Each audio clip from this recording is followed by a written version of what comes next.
Hello everyone, welcome to the Lichess broadcast commentary of Sharjah Masters 2024, and today we will be watching round number 5 where there are 3 leaders in the master sections. Salim Saleh, Ravin Chitambaram and Hans Niemann. They are leading with 3.5 out of 4.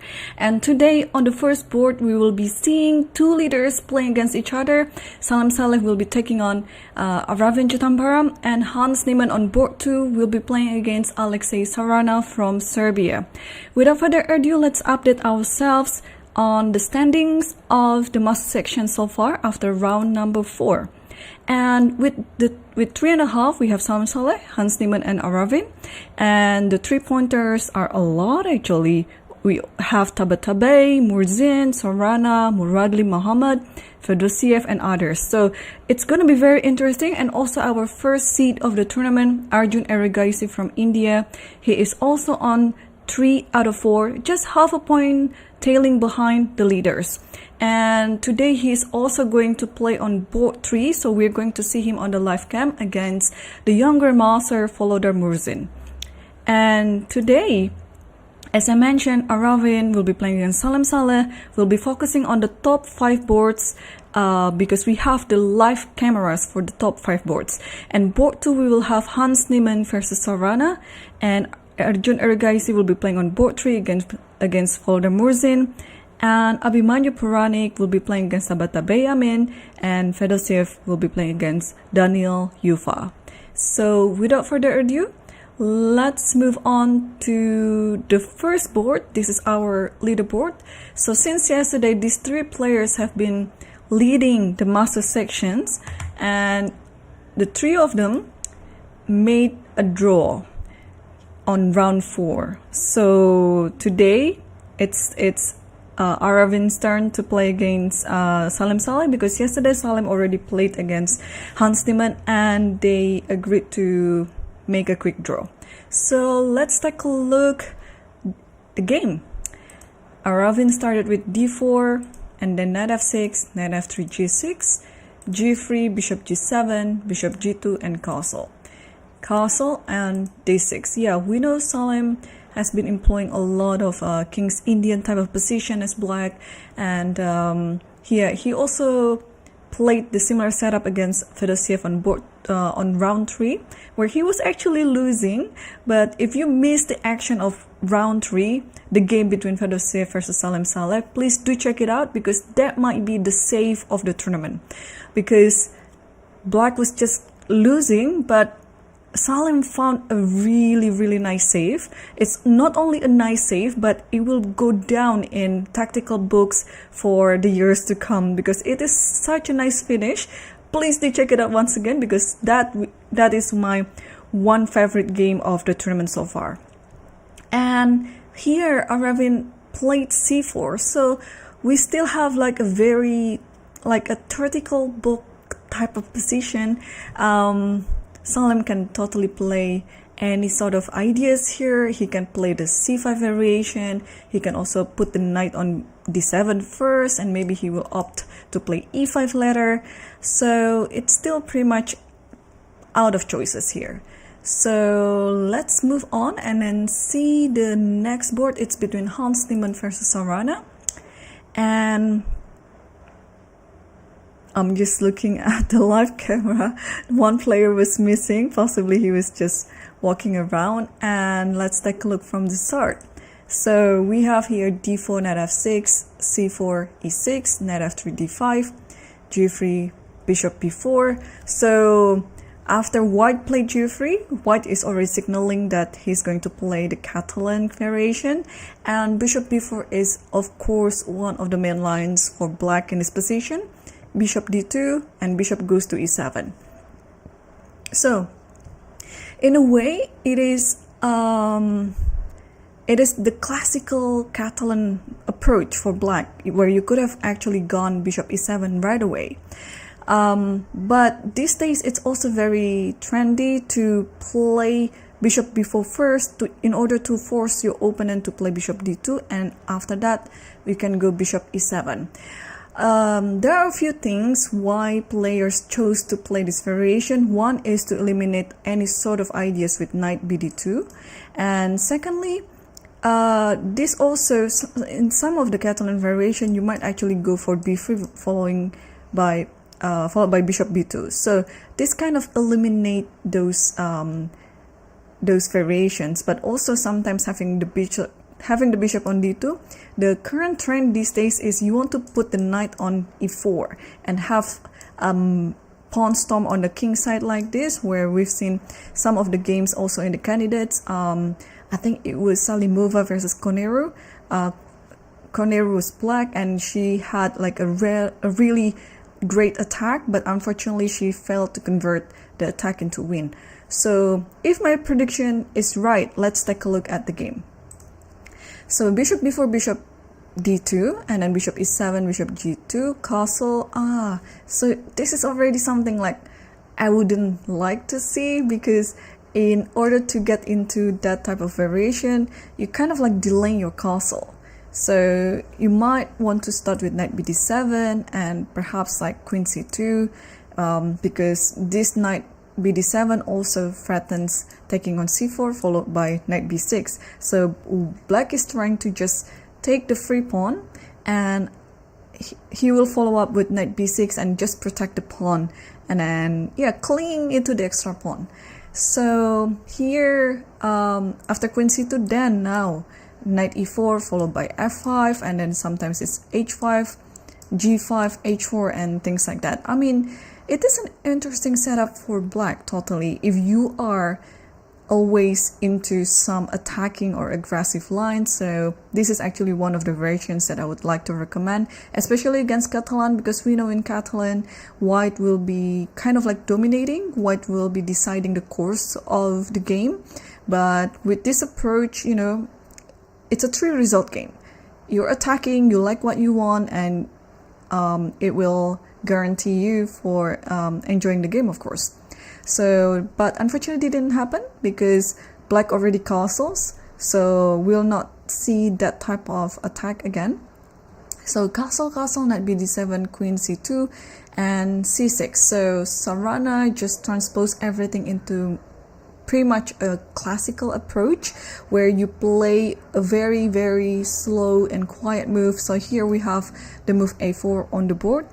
So both of the colors here, they have plenty of choices, but of course if you already chose this type of setup, especially as black, because black has a little bit less choices than white in this position, so you might always want to play something like b6, a5, bishop b7, things like that, and maybe at some point you play c5. So it is always advisable to play on the queen side. But this move a4, it is quite, not only it is a rare move, but in a way, in many of the Catalan, white doesn't want to weaken the b4 square. So as we can see in the live camera here, Sharjah is thinking, because, well, this is an unusual idea, because if you put this position like maybe 20 years ago, maybe people would think you are an amateur player. But again, these days, you can basically get away with anything as long as you have a very good home preparation. So I'm just looking forward to seeing what Hans has in mind, because to me this a4 is a very aligned move. And what could it be, the idea? Well, sometimes also black wants to push b5, but I think it is more common to just push b6 and then a5 like this. So it is almost sure that this b pawn will be moved anyway, because b7 is the common place for this bishop on c8 to develop. So we'll see. And Sharjah is currently thinking right now. Let me put my master lichess database, and I'm just wondering if this position has been played. And yeah, there are a few games. Let me put it on the other tab so it doesn't clash with our OBS setup here. hang on. Okay, so my first game that I can see, it's between Carson versus Elyanov, but it was back in 2016. It signifies the move a4. A4 is not a trendy move, but if Hans had already prepared this intensively and played it on the board, and especially in a very strong and important tournament like Sharjah Masters, we can actually kind of believe that there might be some hidden idea of a4 that he's trying to revive. So let's take a look. The game between Carson versus Elyanov. So Carson played this in 2016 against Elyanov, and the game went with a5, rook c1, knight e4. So a5, yes, so this is actually what Carson played. And then not Carson, Elyanov played, and then Carson played rook c1, and then followed by knight e4, something like this. And then bishop goes to e1 and f5. So we finally see this type of structure with knight e4 and f5, but the difference is the king is already castled, so the type of flank attack with h4, h5 might be, I would say it's still possible, but might be a bit delayed, because in order to do that type of attack, you have to kind of like prepare first. And it's not that easy to prepare just on the one side, because you also have to think about your queen side. So, apparently Hans is following the game. So rook c1 is already on the board, and this is a very common place for the bishop to hide in case there is knight e4. So rook c1 is kind of like the preparation for it, because what happens if knight e4 comes immediately? So instead of a5, let's say after a4, knight e4 comes, there's so many cases where the knight will just take on d2 and white will just allow it. So maybe there's some compensation to this, like after knight e4 just play a5, and then you take, and then you play this type of position, and it will be a bit hard for black to deflop the bishop, because after b6 you can just take it, and then you don't want to take with the pawn, of course. Let's say I just put it on the board because the rook is hanging, but if you take it with the knight or with the queen, this pawn on a7 will be like the long-term weakness. So this is also something that you don't want to do. So that's why after a4, Sarana just stopped this pawn by playing a5, and after rook c1, if he's going to follow the game between Carson versus Elyanov, he will play knight e4, which looks very natural to do, especially if you know about this type of like kind of the Dutch type of setup with f5, e6, d5, and but I'm just wondering in this position if you can play some idea with h6. It might be weakening the c file though, because after takes you have to take this, and now this, yeah, and now this square is kind of a bit weakening, yeah. And then you can just go something like this, anything like this. You can just put the knight over here, is fine. So yeah, so black has to be careful not to develop the pieces, especially the bishop on c8, a bit into a rush, because b6 will be punished right away. I think it's a positional mistake. So therefore, after rook c1, Sarana chose another idea. He's kind of like waiting. So I think we see this type of idea many times in our games, in the Sharjah Masters, where you just want to wait and see what is your opponent's intention, and you don't want to rush into committing into anything. So this type of h6 move is a little move, but can be very useful in the future. First, maybe you want to stop bishop g5, and secondly, of course, it's always a good idea to strengthen your back rank and let the king has a square to go in case in the future that your back rank is getting attacked. So h6 is already on the board, and we're just gonna wait how Hans replied to this. This is interesting, very interesting. We still have no exchanges yet, no pawn trades or no any piece trade. So already on 10 moves. But h6, I'm just wondering how black will continue. But of course, in this position, this is white to move. My first instinct to make this e4 work somehow. Maybe by playing knight c3 in this position, allowing this, which is fine because in Catalan, you can see so many games that white is just sacrificing a pawn on c4 in order to get more initiatives, in order to get more space advantage, and especially in this position to get a better center by playing e4. So I would say this is one way of continuing the game. I mean, white or black, they're not necessarily following this idea, but it's just something to think about. Like, because we've seen in many Catalan games as well, like if you can comfortably push e4 and let your bishop somehow open up on this diagonal, then it's already some slight advantage to your position. But of course, if you wouldn't like to trade or to sacrifice any pawn, I'm considering to play c5 as well, because after c5 then I can play some knight c3, and then the thing is now after e4 and takes, d5 square might be a really good outpost for your opponent. So alright, so I'm just trying to gain my understanding in the position. So maybe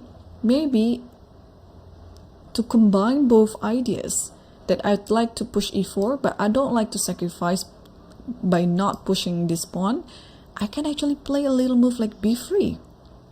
The idea is simple. I mean, we've seen this type of idea in Slav as well, where you just play b3 and then you put knight c3 and then trying to play e4. But of course, the position of the bishop is different, because usually in Slav or in Maran, the bishop would be around d3 or e2, not on this diagonal. But I don't see anything wrong in copying this idea. So yeah, I actually like b3, and now knight c3 comes, and now e4 comes. So if knight e4 happens, maybe this is actually the best way to continue to stop white's idea. Then bishop e1, then f5. So anything like this happens, black can just ignore it. Black doesn't have to take on c3. Black can just try to develop other things, but has to be careful, because if you put the knight on here, it looks very natural, but you also leave this one hanging for the knight, and maybe f3 comes, and this is gonna be a little bit uncomfortable for black. So what else can we say in this position?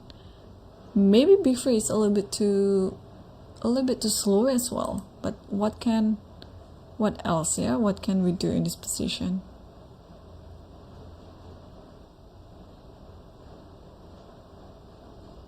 Yeah, knight a4 is always a very nice trick. Yeah, maybe you have to sacrifice anyway, but by just playing knight c3, and after this just e4. Yeah, I think after looking at a few options here, I'm leaning toward this one. And maybe now, since the rook doesn't really have anything to do on the c file anymore, we can convert it to the center of the board, rook e1, and then maybe the other rook to d1, and yeah, just play in the center. But this doesn't guarantee anything too. I mean, this is a nice continuation for white. Look, it's looking nice, but you also have to be worried that the pawn has already lost. So, but anything can still do. What else can be done here? Maybe, is this a nice idea to play knight e5? after takes and takes like this. Yeah, I mean, but yeah, I don't like having my pawn like this. It's I feel like the pieces are not ready to do some committal move like that. So Hans replied with bishop c3.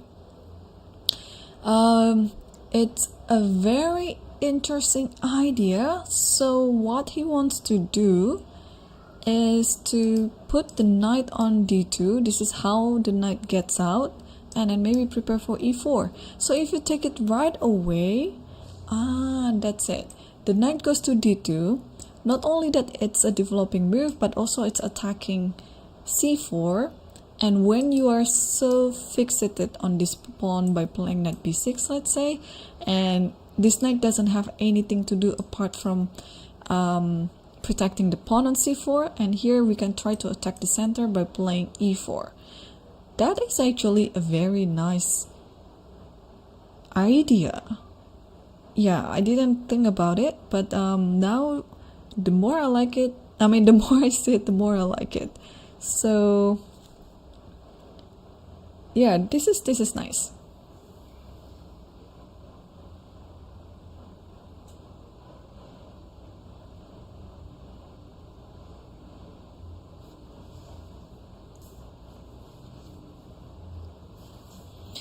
Alright, so let's move on to the other board. Board number 3, it's between Arjun Ergaizi versus Volodar Murzin.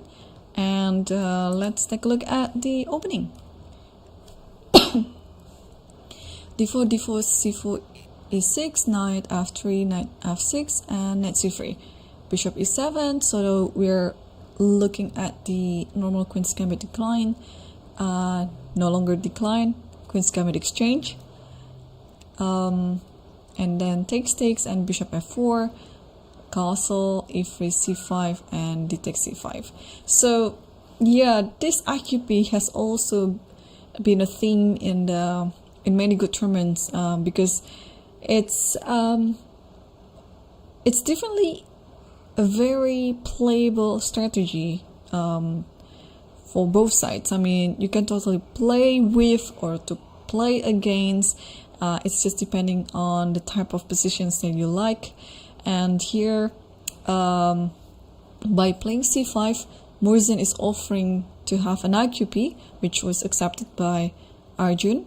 And when you have an IQP, you just want to attack. If not the king side, then the center.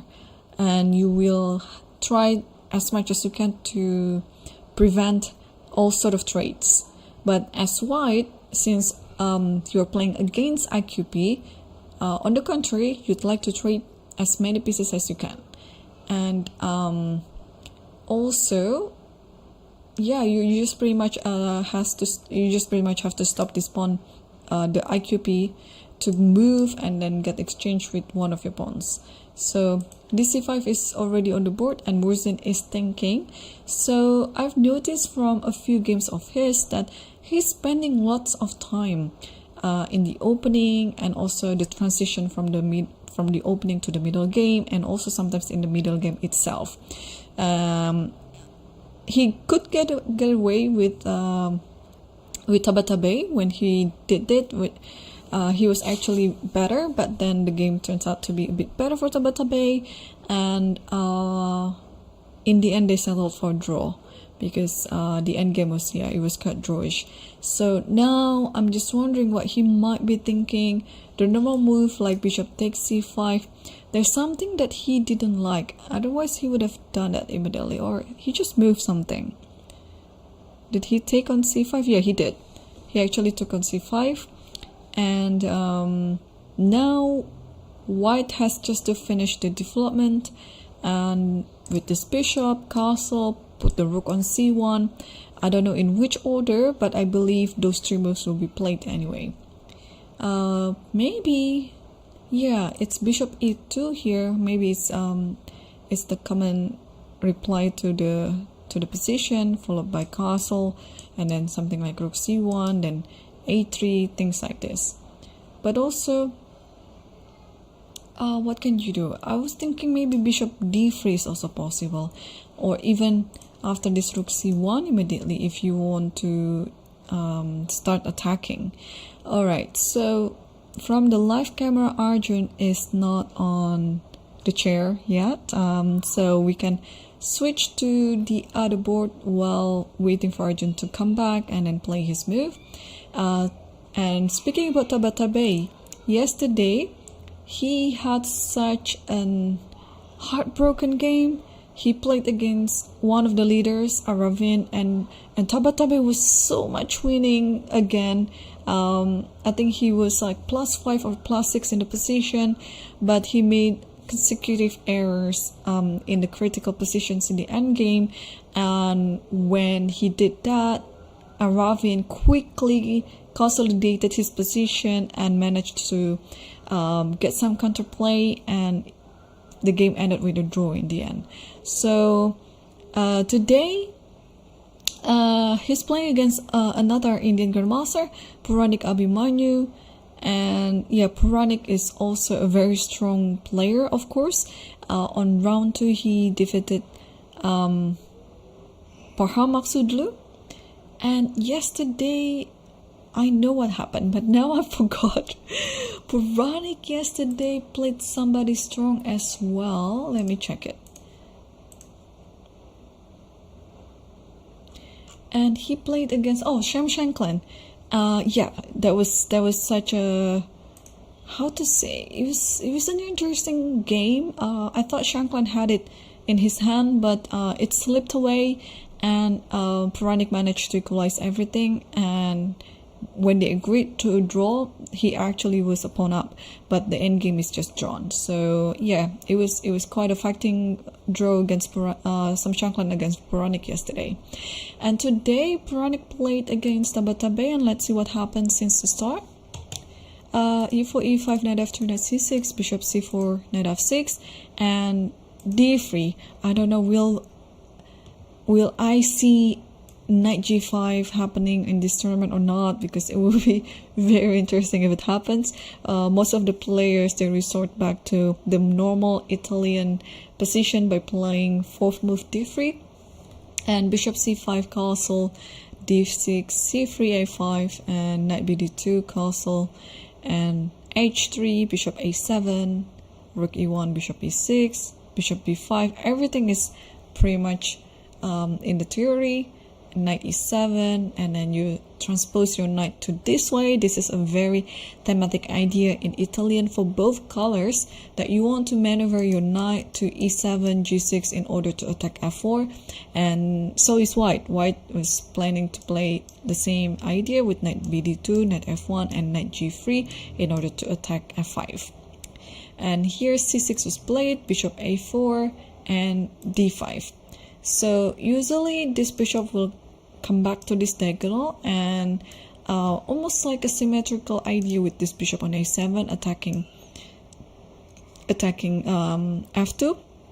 But since there is this bishop, you don't really have the opportunity to make it like symmetrical, but at least you're hitting the other pawn. So here D5 is already on the board. In hindsight, it looks like Black is sacrificing a pawn on E5. So let's say if we take this, and if you take with the bishop, and then this might happen, and after this, then this might happen. There should be something here.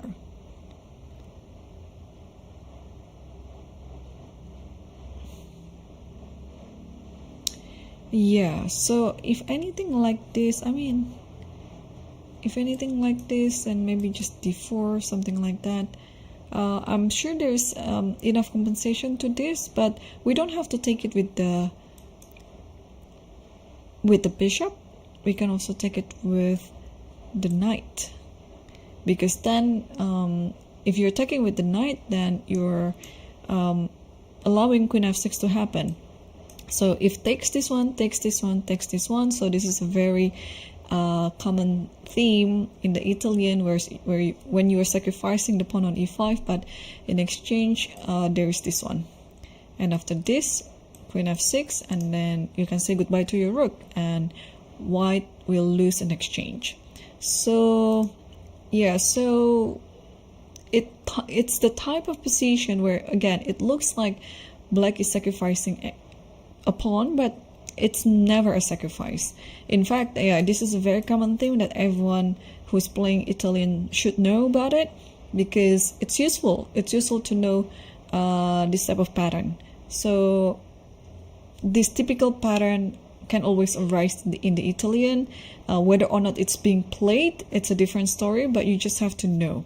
And oh, there's some moves already on the board, and oh, this happens. So this has happened. So Tabatabai took on d5, and then knight takes d5, and now it is white to move. So I assume he will not take on e5 for the reason that we just saw before, the sacrifice on f2 followed by queen f6. So if that is not the case, then what could it be? So tempted to play d4, because after d4 then takes here, the knight is attacking the bishop on e6. But if you don't take it, what else can you do? Because this is such a threat. And I think white has to act fast, because otherwise, you see how these knights are eyeing on f4, and maybe also at some point black can consolidate everything by playing f6 and guarding this pawn and then try to attack. But I think d4 has to be played here, because what else can be done? Maybe knight here, but knight here, it is just isn't it just a one move attack? It's interesting though, because, well, there is this idea as well, and takes this. So let's say the bishop moves back, I don't know, to d7 or to c8. Okay, let's say it goes to d7. But knight can always move to f6, so it's not really a problem. Alright, so what else apart from d4? I really like d4, but let's find out if white has other option. Yeah, a move like knight e4 doesn't really appeal to me, because I like the idea of f6, or even a move like h6 with the idea of f5. I don't know how weakening the pawn will be, but this is just an idea. Okay, or the worst scenario, we can just play f6, and then I think black is happy with the position. Okay, so we have already a result in the board 5 between Fedosia versus Daniel Yuva. They agreed for a draw. So this is our first result on the top boards. Let's see what happened.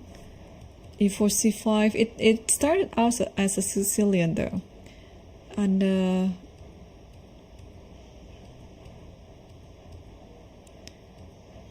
okay, it looks like it's pretty attacking. I just want to see how and when. Okay, so this repetition. Yeah. Okay, so this repetition, and this making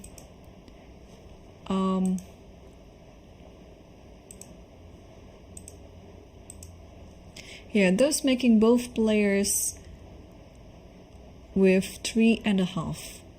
So yeah, so 3.5 out of 5. Okay, and let's come back to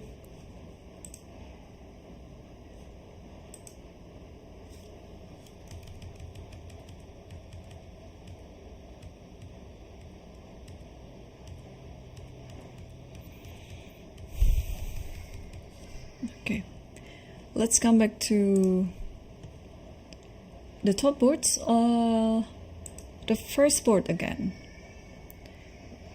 We see, whoa, there's some moves already on the board, and I think we see the position after c4. Yeah, we stop at here, and Salim played knight c6 with the idea of e5, normal King's Indian idea. And then d5, knight goes back to b8 because you want to reroute your knight from here, or a5 and knight a6. c5 is going to be your final destination. So before black could prepare anything with that, Arvin just played c5 himself.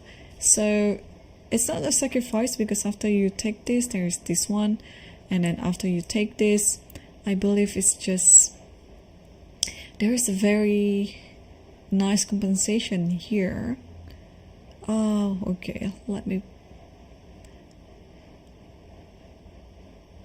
I have to check actually where was the compensation, but this must be, yeah, just knight takes f7. Okay, of course, yeah, knight takes f7, and then you just simply pick on the knight on d5, and you'll be left with a better position. So in case of this happens, and I think you can just take like this, and then okay, give a check first, maybe here, takes here and takes here, and yeah, white is better.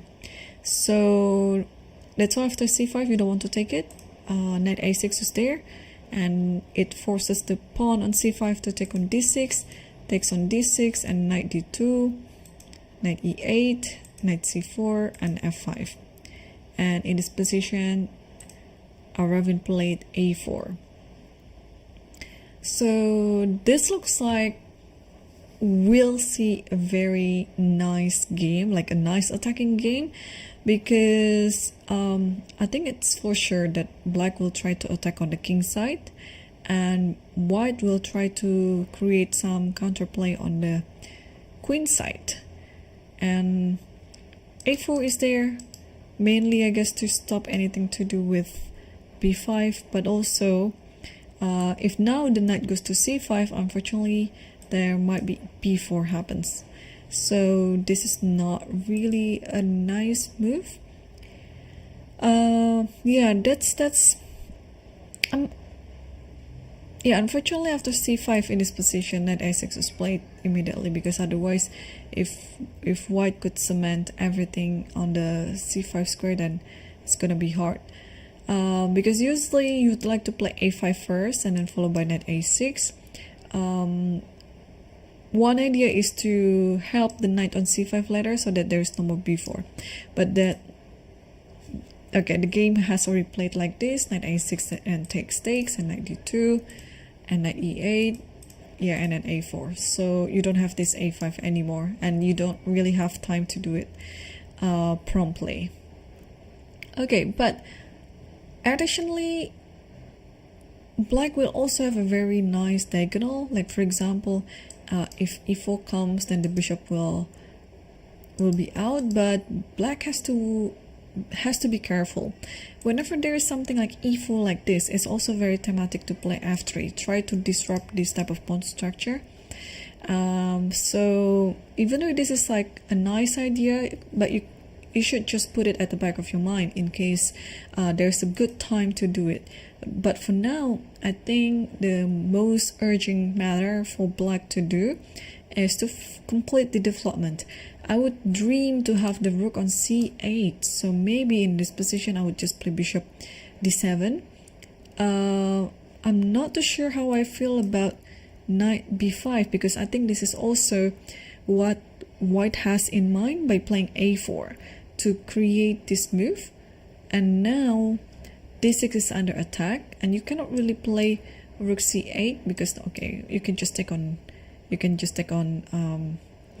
d6. So, and what to do here? But okay, you can still try to protect this by playing queen e7 maybe, but what to do after b3, right? Because you don't want to take on this. And anything like rook c8, this one is hanging, and this bishop is actually going to a3, trying to attack d6. So yeah, it's very dangerous if black will, if black just play all the natural looking move. And this is the thing with natural moves, yeah. There's so many games, like maybe in the tournament, where you don't know the source or the cause of your loss, because sometimes we feel like, oh, we just play everything according to the principle, we just play normally, but turns out opponent plays better, because sometimes natural looking moves are quite deceiving. Like it takes away our guilt temporarily, like, come on, I don't do anything wrong, I'm just doing the natural moves. But if you pay attention closer, those natural looking moves are not the best moves, and you have to resort yourself to some maybe weird looking move but necessary. So now what I want to do is maybe to play a move like knight b4, just to make use of this square. But unfortunately, I think after knight b4 there is a5, because if you don't play a5, then this might happen. Maybe, is it? Because this also gives away the b5 square. So, this is tough position. Like, in order to understand this, I'm not a King's Indian player myself, so it might be a bit harder for me to understand all these nuances. But I believe it's even if you're not playing King's Indian, it is not also an easy position to play. And Salim has been thinking for quite a while as well, so it already showing us that he himself is also struggling. What can we do here? Do we want to play something like b6 and play bishop b7, something like that? Because that is not really looking normal. But yeah, maybe.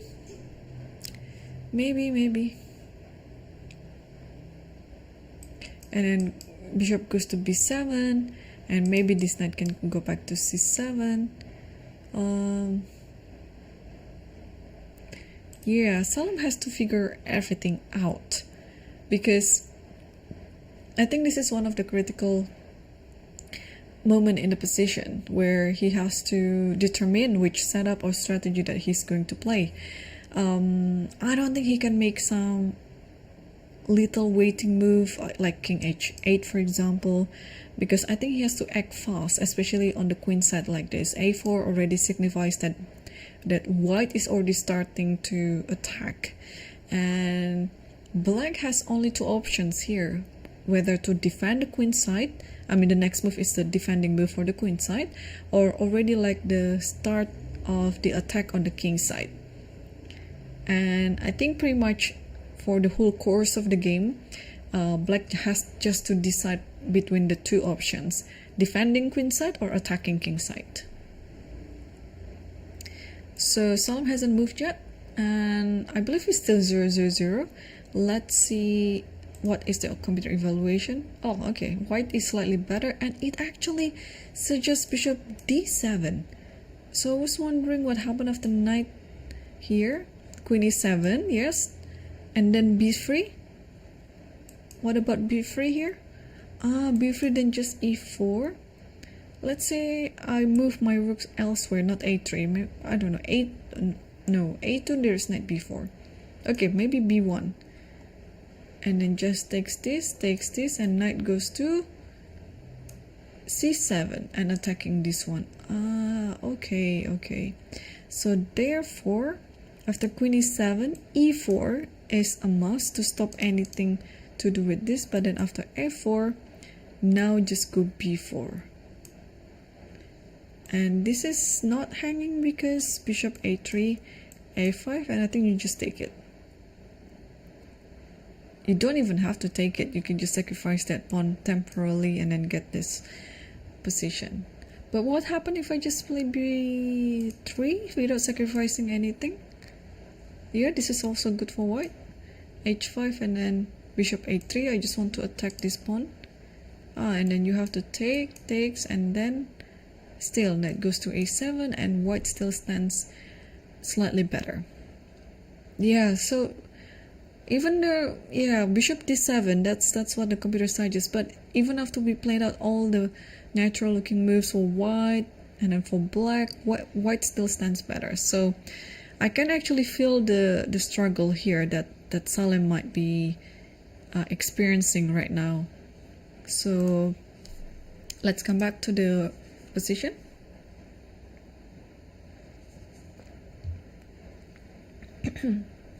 Yeah, so he hasn't moved yet, and maybe it's time to switch to the other board. Let's see board number 2 between Hans Niemann versus Sarana. And after the move h6, this was the little move that Sarana was making in order to just wait and see his opponent's idea. And here bishop c3 and b6, and after knight e5, bishop b7 takes on d7, and knight d2, I think with the preparation of e4.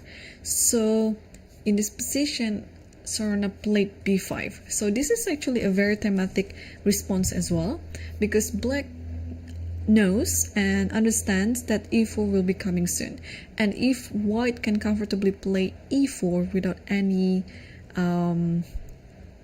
concessions, then white will stand better, because, well, you just have a better center, you have more space advantage, and maybe your bishop is better too.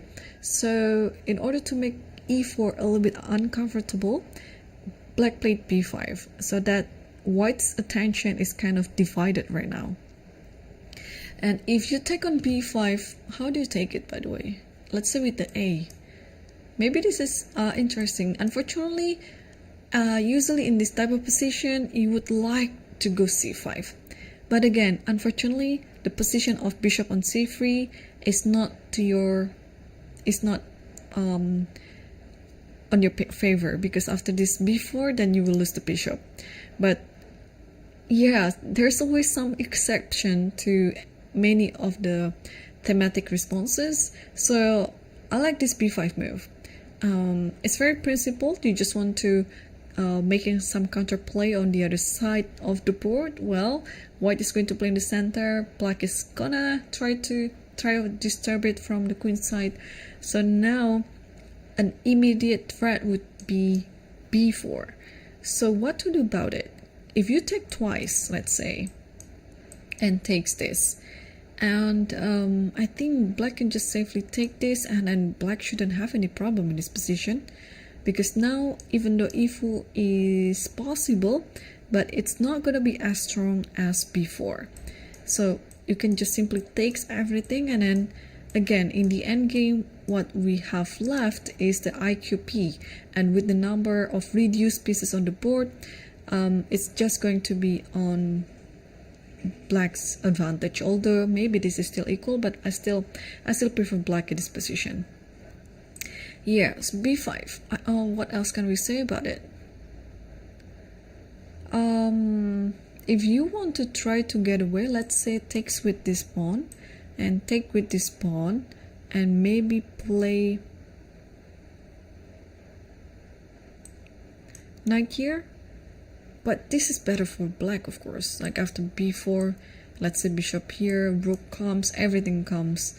So no, this is not a good alternative. So okay, let's take a look again.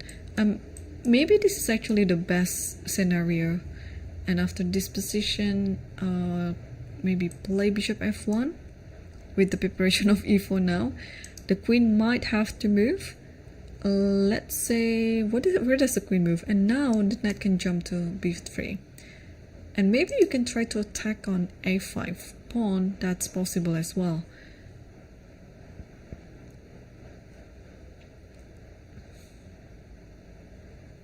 Okay, let's say queen b6.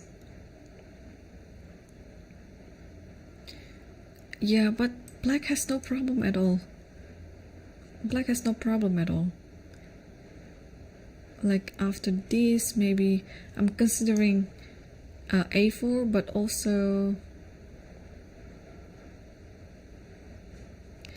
because after a4 there's knight c5. Actually, I can do this. Takes like this, and maybe takes this. takes this. Oh, and then knight here, maybe. It should be still drawish. But yeah, I think my guess would be take twice on b5 and then play that position. Because it's really important not to allow b4. When b4 happens, then black just stands better.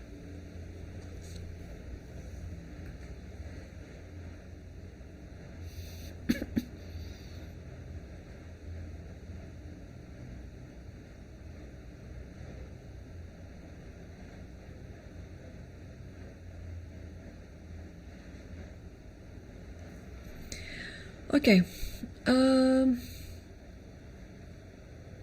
let's move on to the next board number 3, between Erigaisi versus Murzin. Alright, so we saw the position after bishop takes c5, and then bishop e2, knight c6, castle, and rook c1. So I'm happy to say that my predictions are coming through on the board. And after rook c1, bishop e6. And now, what is going on? Because if you're playing some blitz games here, after bishop c1, your automatic response would have been bishop a7. Because why? Well, there's some discovery with the knight to d5, and especially in blitz, you don't want to calculate anything about it, because the idea of a6 itself is also to make a space for the bishop on a7, also at the same time maybe preparing for b5 in the future. So here is, after rook c1, black played bishop e6, and now let's try to calculate if knight takes d5 works or not. So knight takes d5, let's take it with this knight, and you want to grab your another piece like this. But then after knight takes, I think you cannot take on d8 because e2 is hanging with a check. So you have to take this one. And after this happens, probably instead of taking this and taking this, I think black can get away with other moves like queen b6. I really like this move. It's attacking the rook, attacking the pawn, and the pawn on a2 is still under attack as well. So this double pawn on f will be translated as just, it's 3 against 3 on the king side, and black will be having like one extra pawn on the queen side, where maybe that's an important side of the board in this position. And now if this happens, like, what are you gonna do after queen b6? Let's say, okay, if any queen here, then there's knight b4 as well. If rook comes down, this might be falling. If rook goes to c2, protecting b2, then maybe bishop takes a2 with bishop b3. So okay, just with, I haven't checked other line, but this is already enough, I guess, to see that you cannot really make this discovery attack with knight takes d5, because the moves that black has to continue is also very good. If you're not taking this, what can you do? a3 is a very common theme as well. You might want to play b4 next move. Oh, I forgot to mention a6 is also another. Yeah, this is why you have to understand all the patterns. Not only knowing the pattern, but also understand and remember about it. a6 has a very nice idea of hiding the bishop on a7, but also this is preventing the knight to go to b5, because imagine if a6 didn't happen. Like, let's say in this position, castle, and then bishop e6 instead of a6, and here knight goes to b5 might be actually a nice move. Not only that you are trying to go to c7, let's say c7 is covered, but you can put your knight to d4 and stops everything there. So that is one way of playing against the isolate queen's pawn. So a6 already happened, so knight b5 is no longer an option. And after bishop e6, now what should white do? I really like this a3 move. I like all this little move because they might be actually useful in the end. I like h3 as well because maybe, you know, knight h5 comes and we don't like to trade this bishop with the knight, and the knight can, the bishop can just hide on h2. So what else can we do here as white? There's also another idea of playing knight a4, and wherever this bishop moves you can put the knight on c5. This is nice as well. Okay,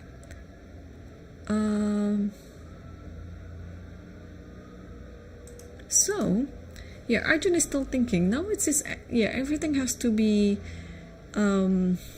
calculated according to the strategy that he's going to choose.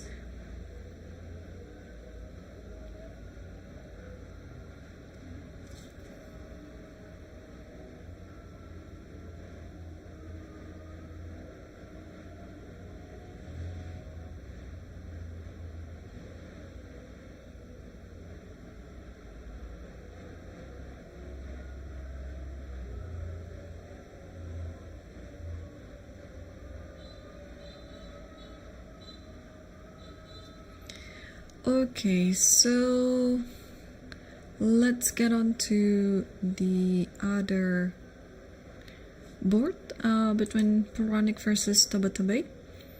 And what we have, so everything comes through then. Knight d5 or bishop c2 first. Yeah, we see this position that this one is not really hanging because after taking this, and there comes bishop f2, and if you take it, queen goes to f6, and this rook will be lost. So instead of taking on e5, Puranic played bishop c2, and here queen c7 was moved, and now d4. Yeah, d4 is just pretty much asking to be played. And after ed4, knight takes d4. Yeah, how to handle this position? It is interesting to play some move like rook a d8. Yeah, just trying to get to the queen, because if this happens, you don't have to take this back, but you can just play queen takes g3 because this one is pinned. You cannot take the queen. The king is behind the pawn. So is this winning there? Like, let's say takes this, just keeps taking everything, or whichever to take, like maybe takes this. I think this is fine. Yeah, just give a check here. They should be close to winning, like this. Maybe knight here even, or even to take this one first is fine because this one is also trapped. Alright, so this one is not gonna happen. Interesting move, rook a d8. What else can you do? This is always the liability in the position, especially because of this pawn. And now this rook is just, I mean, it's developed and also trying to, you know, pin the knight on d4, something like that. What can you do? The knight on d4 cannot really move because of this g3. So if you do something like this, then of course knight just takes, so that doesn't help. Should we move the king? But then f2 will also be hanging. Let's say king h2.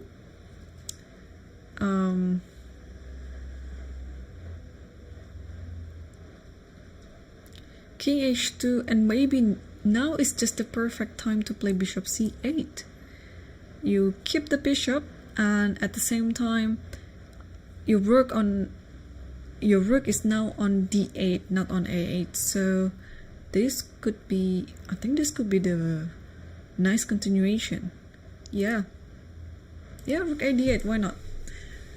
Because my first instinct is of course to save this bishop, but now I just realized that black has a concrete continuation, so you don't really have to save the bishop right now. You can use the tempo to play something useful. So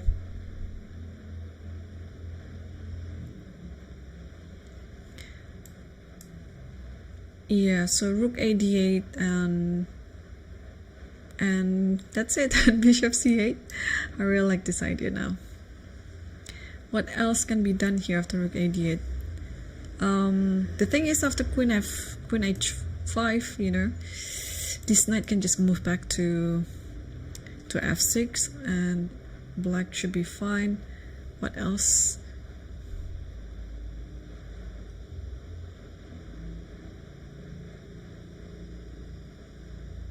Maybe knight goes to f5 like this. Oh, but gotta be careful with this setup now. The knight might be just useful to make some discovery attack. But where can the knight go? Like something like e3? Does it even work? It might, right? I think it should be fine. Things like this, you know, it's gonna be very scary. So I'm really rooting for this move to happen. Rook a d8. Actually, let's check the engine. Rook a e8 and black will be better. So instead of d8, rook a e8. Just trying to understand what is wrong with rook a d8 because of bishop g5. I mean, black is still fine. Black is still fine, but black is no longer better. But okay, point 2, it's really almost very slightly, yeah, it's almost non-existent. So if this happens, then rook d7 and white has to keep playing accurately. Knight h5, this is not a very easy move to make. And after this, knight b4. I mean, just knowing Tabatabai, he's very capable in finding such a sequence. I mean, he's a naturally attacking player, so he would always look for some aggressive line like this. But let's take a look the computer line, rook a e8. And now white has to play bishop e4. And knight just goes to f6 and maybe bishop back to c2. Okay, the computer offers the repetition, knight d5, bishop e4, knight d5, bishop e4. But bishop d7 is also a pleasant move to play. Well, this is still a game. This is still a game, a very much 3-result game for now. Things can unfold unpredictably, so we'll keep an eye on this game, of course. And I will just gonna move back to our first board between Arafin versus Salem, because they are leading the tournaments right now. And after a4, Salem decided to not defending the queen side, but he decided to just start attacking the king side by playing g5. And bishop e3 is already on the board, and both players have similar time situation right now. And what do you think about bishop e3? To me, it looks like it's an invitation. It's also a provocation to move f4, because normally after g5 you would like to push your pawn as much as you can, but I would say this is a very it's a very provoking move, because if you start pushing f4 now, then I think the bishop can just move back to c1, and you will no longer be able to continue with the attack because you lost control over a very important square of e4. So it looks like white will be just wasting 2 tempi, bishop a3 and bishop c1 back, and then black already had this move and this move on the board. But the thing with wasting tempi like that with your piece and with your pawns, with your piece you can just rearrange it back to your desired square, but with pawns pawns cannot move back. So that is the thing. And now you can actually play something like h5 if you want, but this is such a very important square, and this might be just a very good square for the knight to be at. And then this is going to be hard to continue all this attack, because in order to create such an attack on the king side like that, you shouldn't have any more weaknesses. So here black is already having some weakness on the queen side with this pawn on d6, and potentially with the pawn on a7, and also the square of b5. And if black continues making weaknesses, and especially on the center and the king side, then even though the pawn storm looks really good, but it's not gonna be successful. So Salam has to be very careful here not to be provoked. I'm sure he understands that f4 in principle is not a good move, but if we turn on the engine, we might see that f4 is the best move on the board. So and okay, f4 and also queen e7. So this is modern chess these days. You understand one thing, you know this from your coaches, from books, you know, and it's been believed for so many decades, for such a long time, about a certain principle being the very good one, and then this is what you should do, this is what you should not do. But again, in the modern days where computer just calculate everything in a concrete manner, all these principles sometimes you can just throw out of the window, because if you could find all these concrete moves like what the engine does, then it's fine not knowing the principles. But principles are there so that human can try to understand the position better, because we cannot calculate like the engine, so we have to have some sort of rules in order to make us understand the pattern, make us understand the strategy behind it, and not only counting on calculations. So but computer is just all about calculation.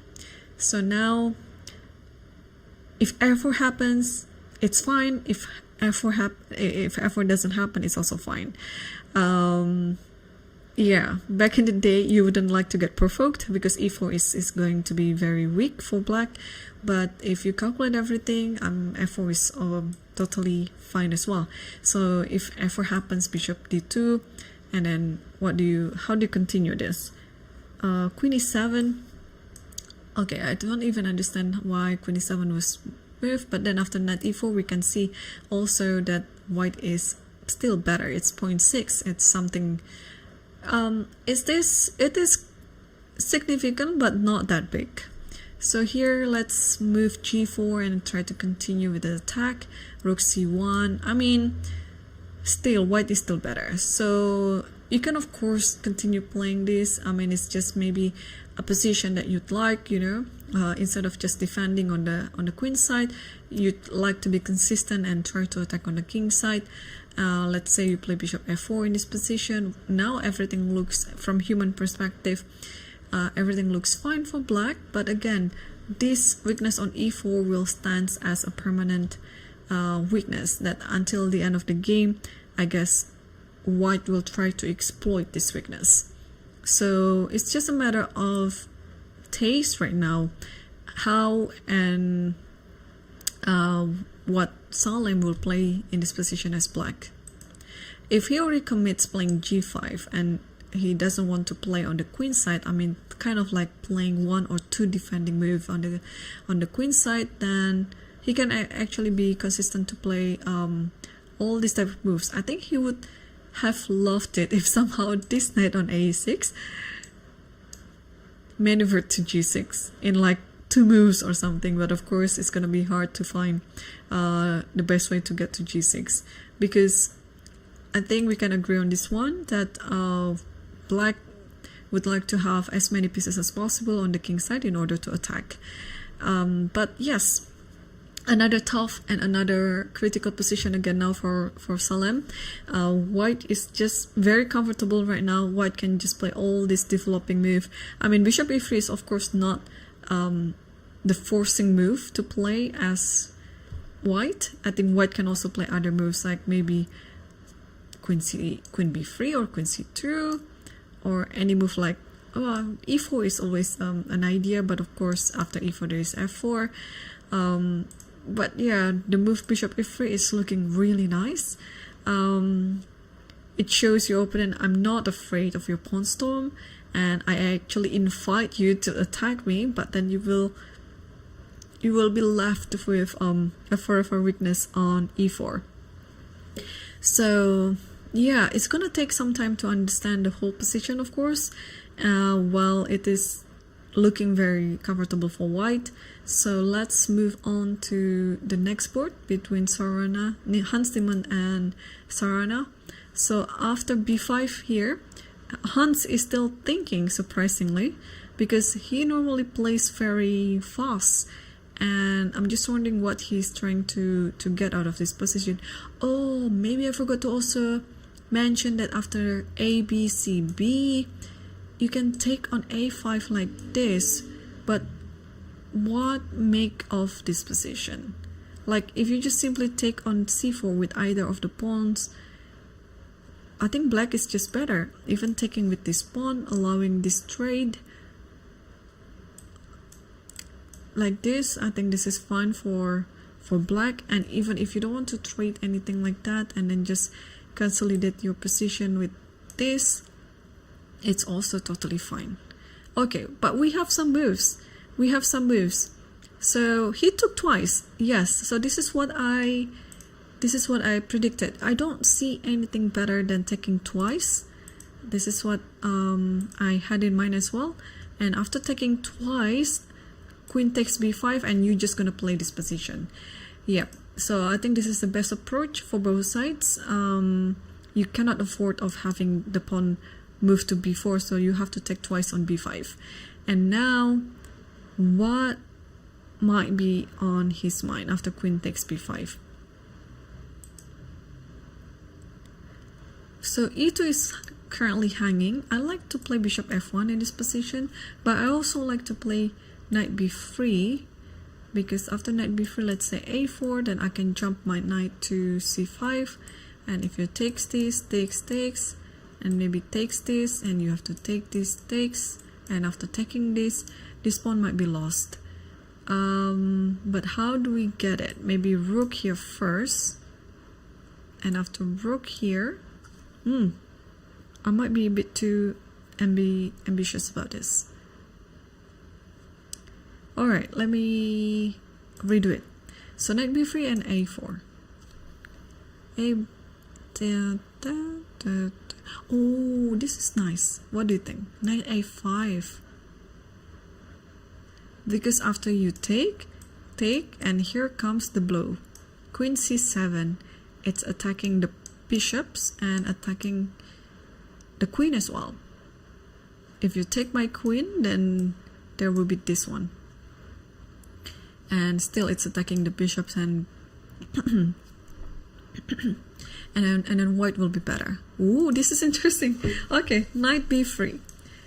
It's very tempting to just move the pawn, right? Because the pawn is currently under attack with these three pieces, and you just want to move the pawn and play knight a5.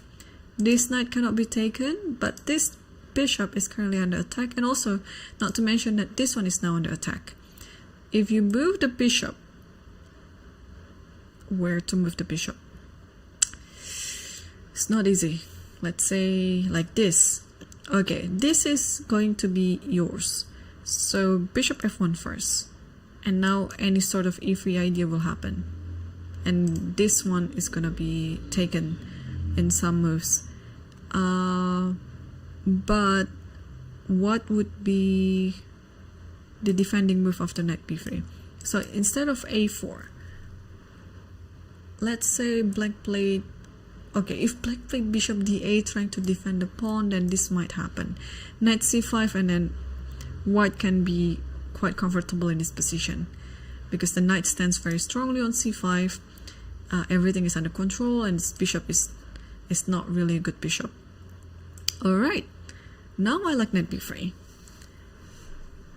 and let's see after knight b3 again. After knight b3, if you want to stop this one by playing bishop b4, you may, but again, the idea of knight b3 is also not only hitting the pawn on a5 but preparing the knight to jump to c5 as well.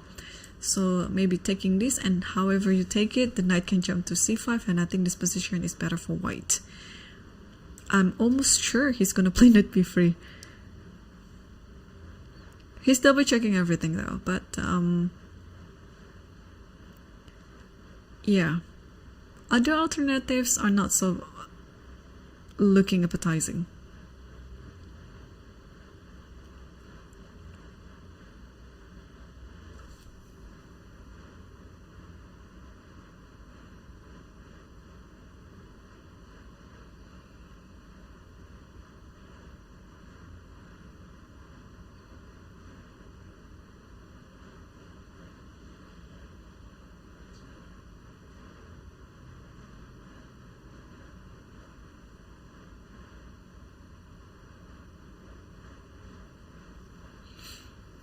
Alright, so Hans is still thinking, and I'm just gonna scan the other games that we have.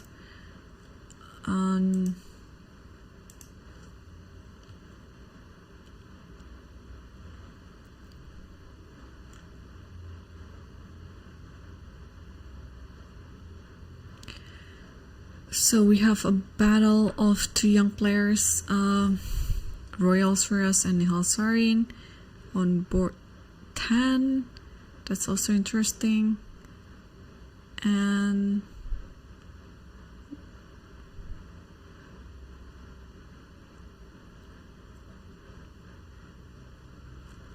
okay, let me check the next boards.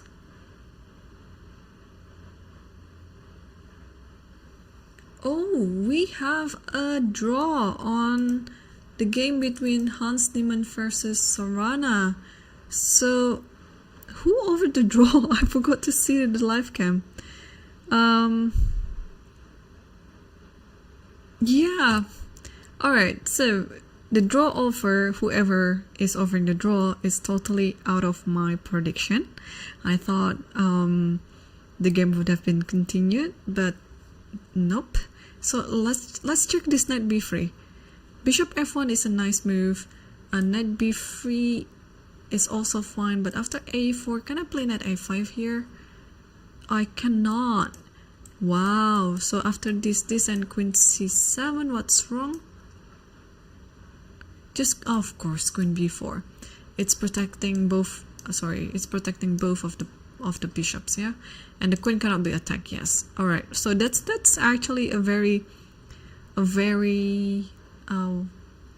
good call. Okay, the game in this position, white is just slightly better, just 0.1, so it's almost non-existent. And well, therefore we have two results in the top 5 boards then. Hans, one of the leaders in the master section, just made a draw against Sorana Alexei, so everything is at stakes now on the first board between Arafin Chitambaram versus Salim Saleh. And what happened here after g5, bishop e3, and Salim didn't play f4, so he didn't get provoked by Arafin's move, bishop e3, so now he tried to make an improvement on the queen side by playing knight c7. Yeah, I think potentially just to prevent knight b5 from coming. And yeah, white is standing better, of course, but it's not always the case that white is better and white will win, because we also see the same case in round 2 versus Fedosiev versus Salim Saleh, where Salim was just losing, Fedosiev was just +6 or maybe more than that, and he just made one mistake, and it was enough for Salim to turn the table around and won the game.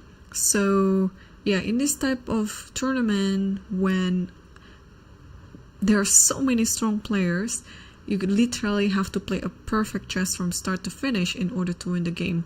You cannot just play with advantage and being careless after a few moves, because your opponent might just steal the opportunity and try to equalize, even try to win the game.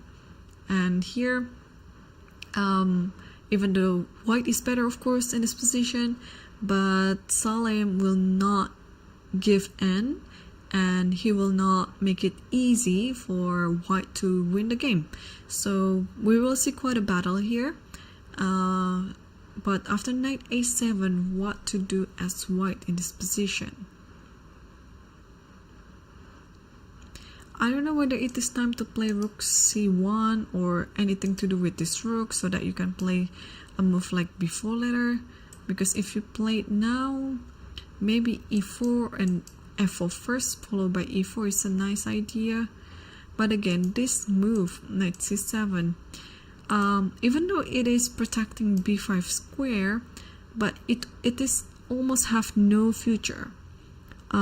It is always known to be a very bad square for the knight, c7, because I'm a bit worried of this knight, because this might be just, a bad knight in the future.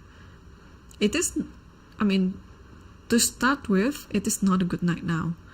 But, yeah, of course, if he can, he would like to move knight b8, knight bd7, knight d7, and then maybe a5 and knight here or something like that.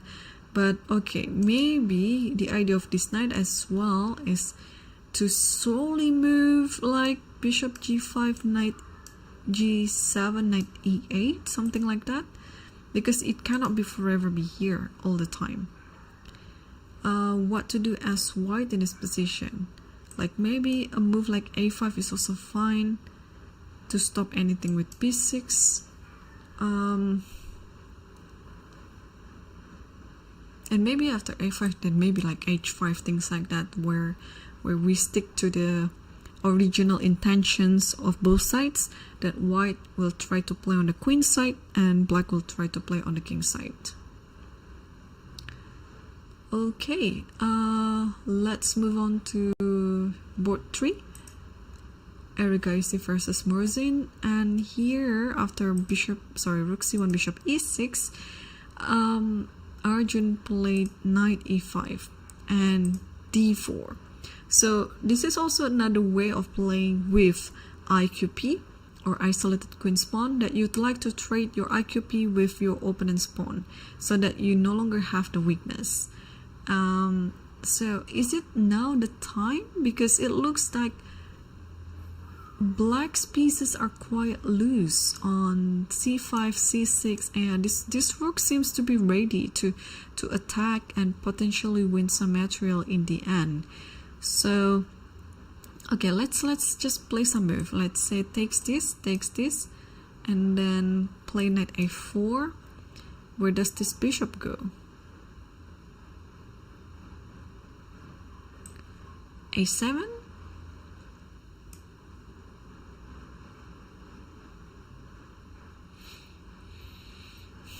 And after this,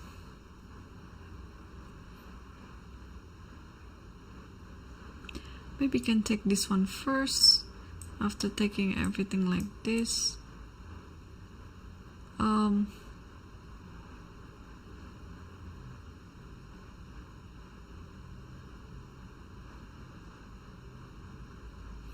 Yeah, looks there's enough compensation. Or maybe can play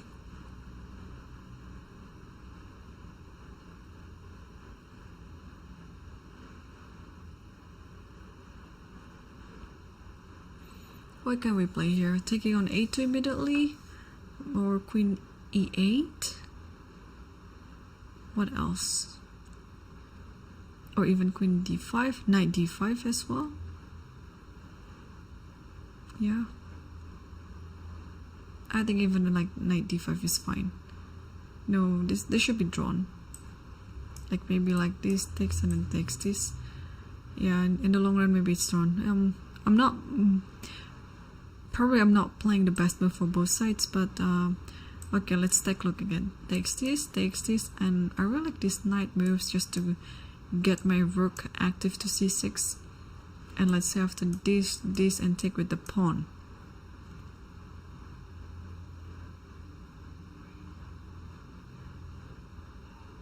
I do have to take, right?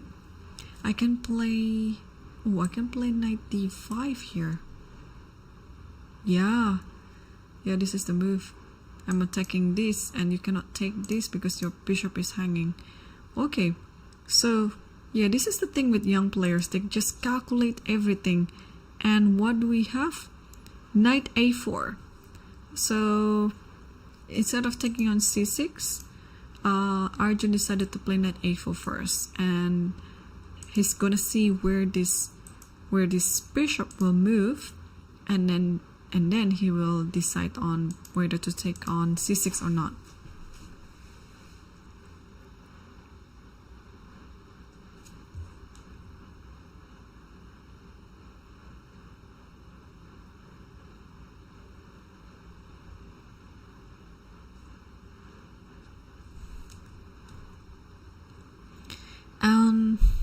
Morzin just played something. I think it was bishop a7. Yeah, bishop a7, and Arjun took on c6. So it's pretty much what we discussed earlier on with a different order of moves. Knight c6, bc6. And now we shall see what Arjun will play. He took first on d4. So what we discussed before was rook takes c6, but he decided to just take on d4 first like this. And Morzin is now thinking on how to continue this. Pretty much I think about this pawn. Taking with the bishop or taking with the queen.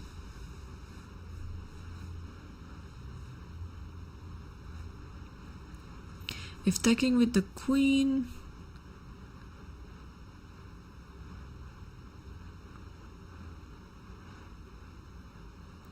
I see. Taking the queen then just takes like this, and then maybe bring the rook like this. And you don't have to take this one as too soon, because you can actually just play something like this first, or bishop c6 even, like that. Alright, so if we take with the bishop like this, and again, yeah, you're not forced to take this one. Now you can actually just play something like b3 first, because this is going to be a weakness anyway. Bishop will go to f3 and things like that. So instead of exchanging this bishop with this pawn on c6 with this pawn, you better just save your own pawn and then try to nurse the advantage that you have over the c6 pawn. Yeah, so Arjun is looking very comfortable in this position, but on the other side, Black has to play very accurately, not to lose the pawn without any compensation. Alright, let's move back to board 4 between Puranik versus Tabatabai. And after knight takes d4, Tabatabai played the best move, rook a e8. And here, I think the computer suggested, what would it be? Like, I think knight e5, was it? Or bishop f, knight d f5, bishop f5, either those two. But here he played rook e4.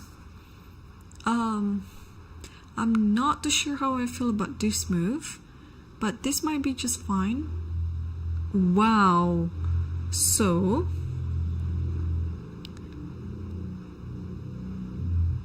I was just thinking maybe this was the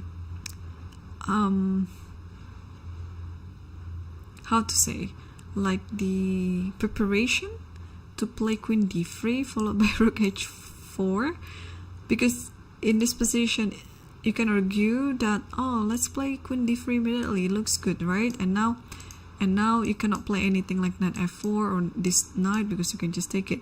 But the thing with this early queen d3 is, thanks to this rook e8, there might be bishop f5. And are you losing on the spot? Yes, you are. Because if you take this bishop with any of your pieces, then this one is losing. Yeah, rook will just take on e1. But if you come back, let's say here, then everything is also hanging, like here takes, and now since the knight already took on c2, this bishop is aiming toward f2 and the queen can just take on g3. So just trying to understand the idea behind rook e4 is, obviously you'd like to develop this bishop, but unfortunately there's no good square for it unless you play bishop d2 right away, which is going to be quite passive, because now, yeah, where does this queen go? So maybe, yeah, rook e4 with the idea queen d3 followed by bishop d2, and then you want to double up the rook on the e file like that. Now it makes sense, because if white could achieve this setup, then white has no problem at all. And yeah, the idea is also nice with queen d3, it's keeping an eye on the knight on g3, so if anything moves with the knight, you don't have to worry about this queen takes on g3 anymore. Okay, yeah, this is going to be quite a long battle. It's, I guess, I mean, I play Italian for both colors, so it's interesting for me a lot because I can totally try to learn the strategy that white is trying to do here, just trying to understand it from both sides, that okay, rook e4 is there, what does it want to do? It wants to just finish the development. And for black is also setting up some sort of tactical traps in case white is not playing the best chess. And now yeah, how to deal with this idea of queen d3, bishop d2, and rook a e1 within just 3 moves. Is if white could achieve that, yeah, white should be stands all right. Okay, so now rook e4. What to do in this one? Probably knight f6. But this type of move, knight f6, is like a silent draw offer as well, because I don't think there's a better square for this rook apart from this. And so you can actually move back like this, and I'm not gonna be surprised if we're going to see a repetition. But Tabatabai is always a fighter, so, and his games are always interesting, unless something is happening, or maybe he's thinking of conserving energy or anything like that. He would always try to play like interesting chess, like aggressive line and so on. So, and he's going to reach something. We can just see it from the live camera. Just wondering what it is. Could it be knight f6? Again, if it's knight f6, then this is a silent draw over. But if it's not knight f6, then what could it be? Yeah.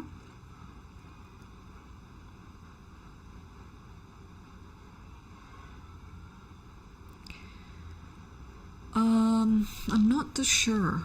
It's because after knight f6 it's also looking great after rook e1, let's say. Can we just play bishop somewhere, like bishop d7, try to open up the e file and offering this trade? Because I guess this also looks good for black. Or maybe on this position we can play bishop g5. Yeah, why not? Bishop g5. Oh dear, knight f6 happened. Oh my gosh, it's maybe like the commentator's curse. Like, are we going to see another draw on one of the top boards? Okay, rook e1. You see, You see, this might be drawn, but I mean with this repetition, I don't know what to hope for, because this is also another strategy, you know, to take a draw in the middle of the tournament. This is round number 5, and after this there will be 4 more rounds to go, because players are getting tired toward the end of the tournament, and they can make some sort of like a blunders in the end. Energy is a very important element in performance, so it is, you know, yeah, I never blame anyone who's taking the quick draw, because we never know what's going on with their physical condition. Yeah, you know, you might be having like such a bad night on the night before, and you don't have a good sleep, and you know, you just want to get rid of today's round and then come back to your hotel room and then get your dinner and sleep early, you know, things like that. And nope, Tabatabai is not doing it. He played bishop d5. Okay, so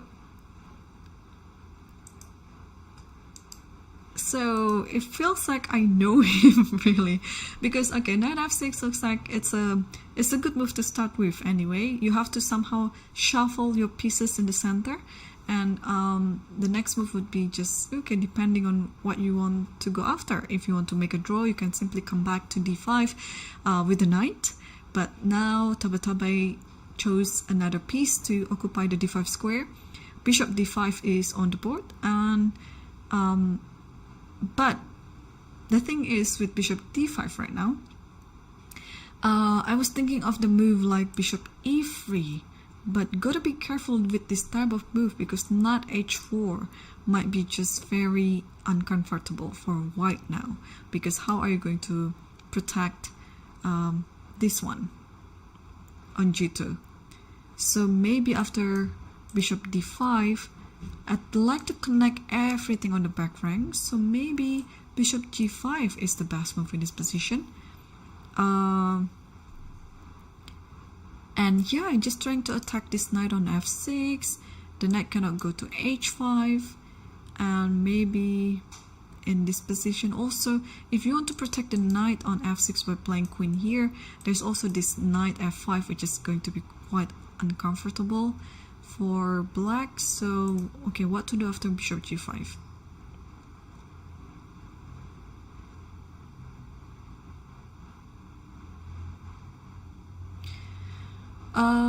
Alternatively, this might be done like takes here, and then maybe takes here and takes here, takes everything. Rook goes to e8, and how do we make of this position? Queen here maybe, and yeah, not too sure. This bishop is good, so maybe we can just safely put the knight back on d7, because now out of every single piece on this position, especially the minor piece, the bishop on d5 is the best piece on the board. So what happened? I think there's some move already played. Oh, it was rook takes e8, rook takes e8 and bishop g5. Ah, see, with this inclusion, that is very clever, because if you play bishop g5 immediately, then you might be left with an IQP again. So where were we? So let me make this as the main line. Yeah, so if you play bishop g5 right away in this position, then this might happen. Yeah, takes, and then takes this, and this. Okay, we saw this position before, and of course white is still playing. There's no question about it, but maybe Puranik just didn't want to have a permanent weakness on d4, so that's why he just decided to take on e8, and bishop g5. So whenever you play something like this, the queen is ready to capture it back, so you will not be left with an IQP. This is interesting and very, very tricky. Alright, so bishop g5 is already on the board. Now I'm leaning toward knight d7. I just want to play safe chess like that, but is there any some tactic here, like For example, if I play knight f4, it looks a bit loose, but let's calculate this. So bishop takes, maybe, yeah, this doesn't look like a great deal. Oh my gosh, the knight comes here, maybe then check here.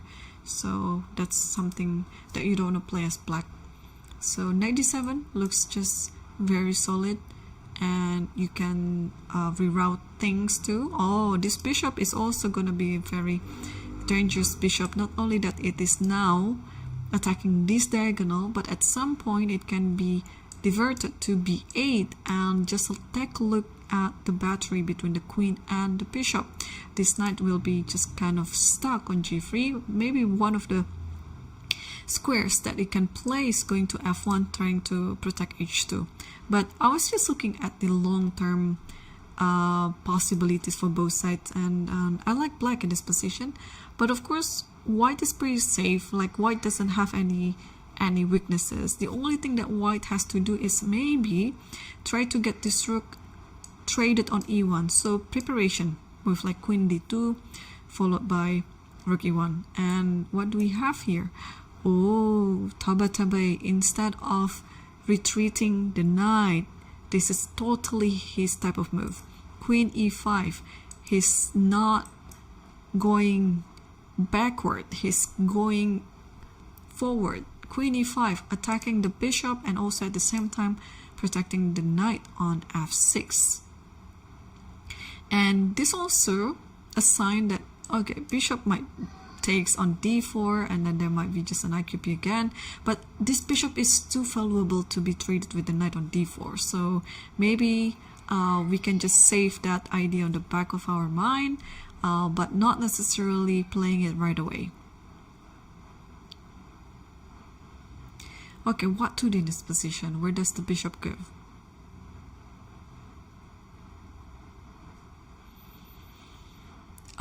If the bishop moves back to e3, let's say, again, there is this idea with knight h4. So you got to be careful about it. And maybe white has to play something like queen d2, protecting everything. But the thing is, after queen d2, then h6 is there.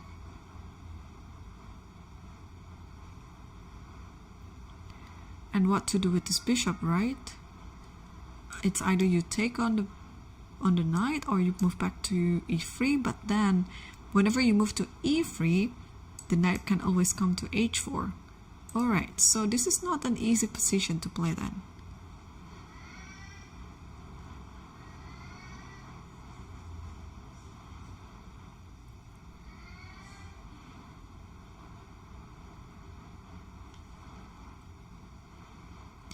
Yeah, what to do in this position? If you take the knight, then black is standing much better. I think you cannot afford losing that bishop. Or you can try to block it. So protect, capture, block. Or also like another attack, so counter attack. So maybe this one is nice now. Knight f5. Yep.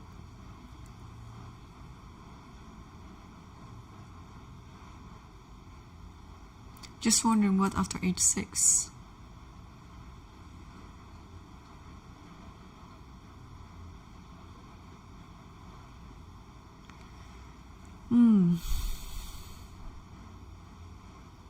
Oh, queen d2 is already on the board. Okay, but I think knight f5. What's wrong with knight f5? And h6, and you can now go back to e3. Now there is no more knight h4 anymore, because queen d2, I'm really worried of this h6. What to do after h6?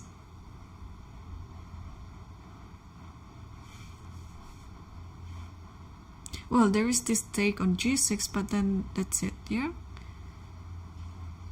Queen d2, h6. I'm a bit worried here. Here and then knight h4.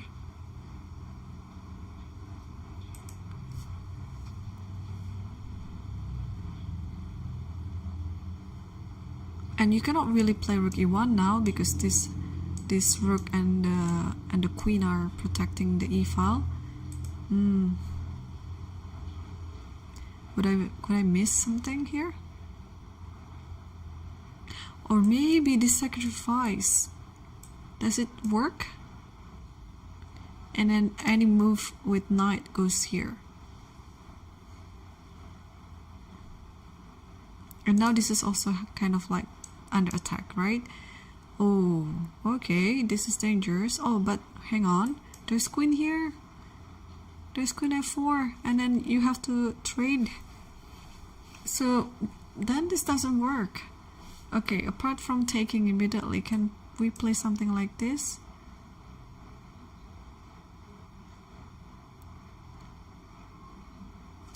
So, and h6 is already on the board. Oh my gosh, h6 and bishop e3. Oh, are we going to see knight h4? This is what I was really worried of. Actually, let's take a look in this position. After queen e5, I'm really sure this might be one of the best moves. Let's take a look. No, queen d2 is, but this position is already better for black. So bishop g5, yeah, this position maybe instead of taking bishop g5 should have been played. Because takes, it's like you're losing the intensity on the e file because you just capture first. After this and then this, queen d2 h6. Oh, sorry, not like this, but queen d2 is the main move. And after bishop e3, and now black is still thinking. One of the moves here could be also bishop b8. This is also interesting because just trying to understand this position, right? The bishop is no longer working on this diagonal because everything is already on this diagonal. So it's time to put it on a different job via another diagonal, bishop e8. And not only now that you have knight h4 to attack on g2, but also additionally, this is also an idea, maybe like some knight h5 as well, just trying to attack the g3 knight. So I think one of those two would be nice to see on the board now. Knight h4 or bishop b8.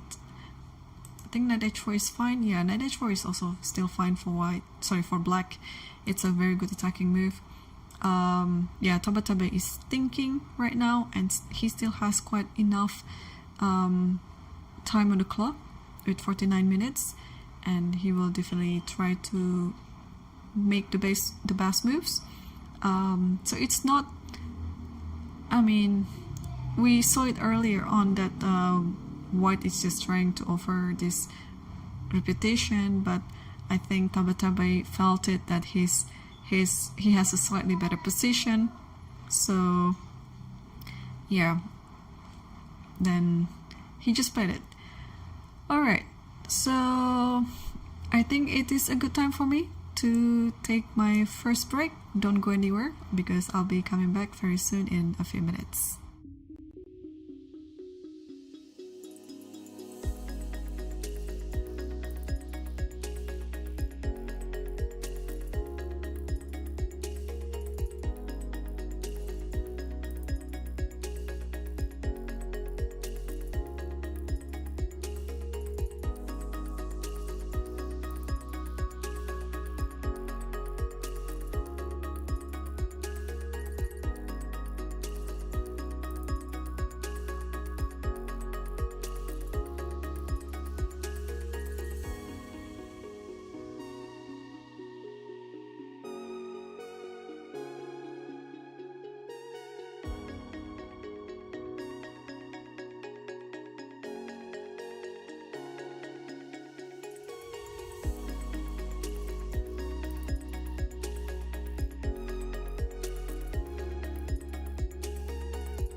Hello, welcome back everyone to the latest broadcast commentary of Sharjah Masters 2024, and today is round 5, and be reminded that we have a 15-minute delay in the broadcast for anti-cheating measures requested by the organizer.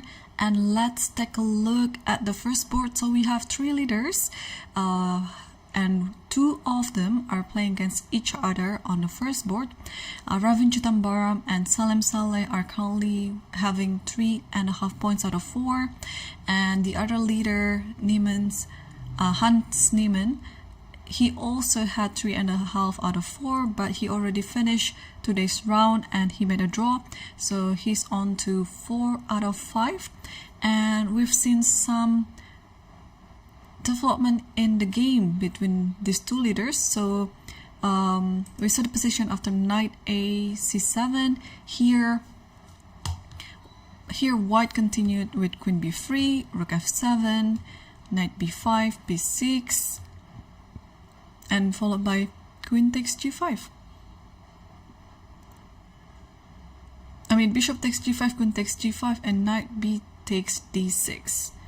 So white is making a piece sacrifice with bishop takes g5, but trying to get the compensation out of the pawns and the passpawn on d5. So I'm just trying to understand this position now. So after knight takes d6, let's say knight takes d6, knight takes d6, and maybe after rook, yeah, so this is quite concrete then. If the rook moves, then you can just take on c8, and then this check is over there, and then you're gonna take on the c7 knight. So that is the idea. But if you don't do anything like that, then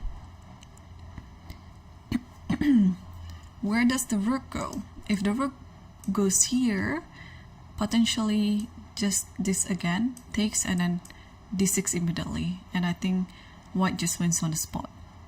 And after this, if the rook goes here, then what do we do?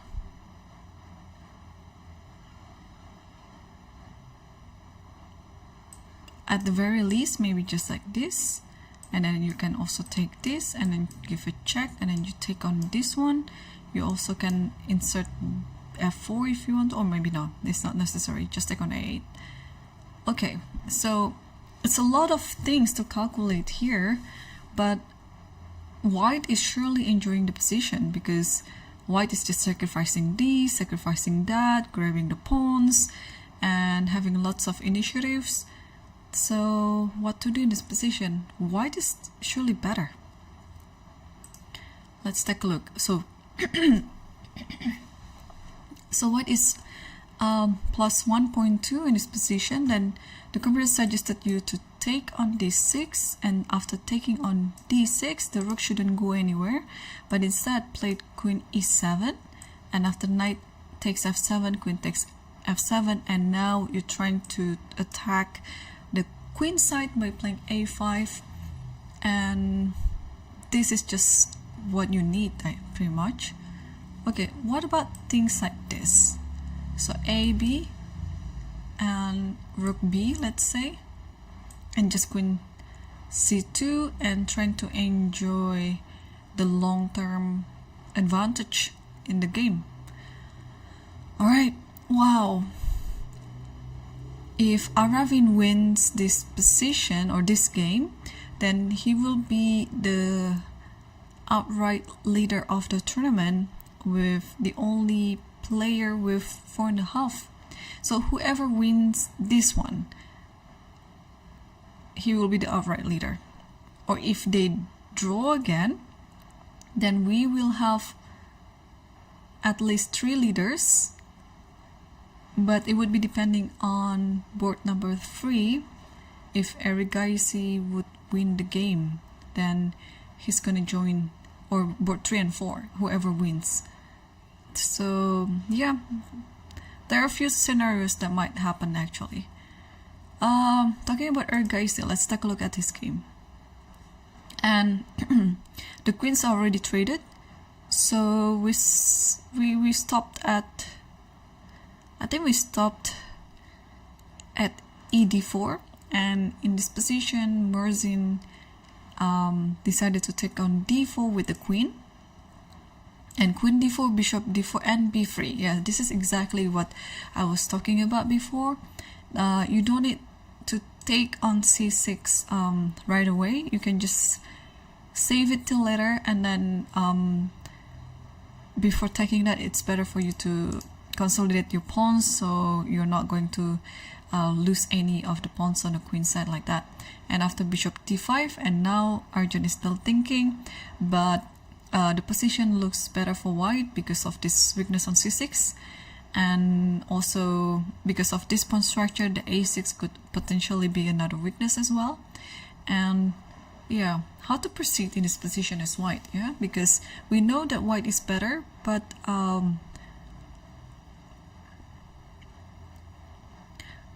okay, my first instinct would be to play rook fd1, just try to attack the d4 bishop, but it's still like a one move threat, or is it?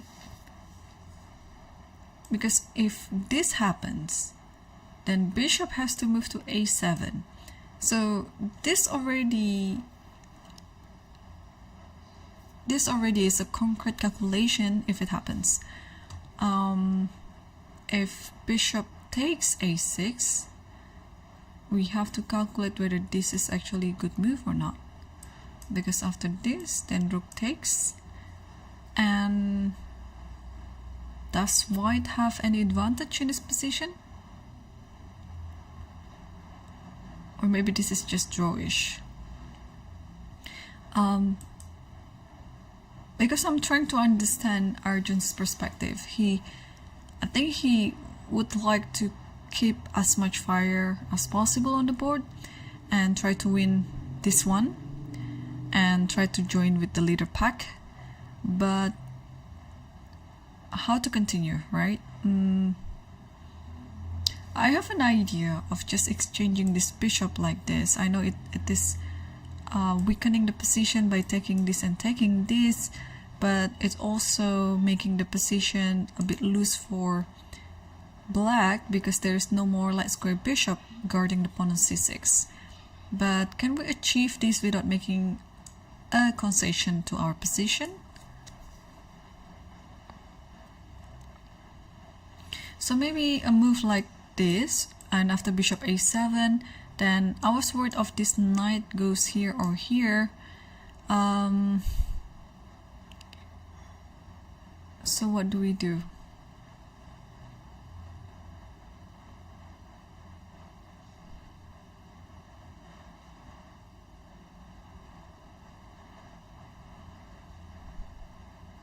What if I move like this?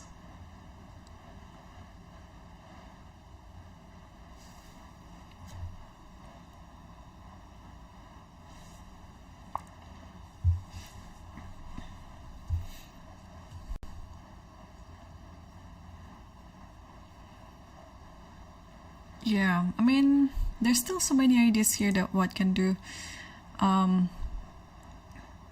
depending on how ambitious Arjun is in this game. So I would say let's take a look at the fourth board, because it was quite exciting when we left it. And Tabatebe is still calculating, and he's now down to 31 minutes, so he's been thinking for 20 minutes already.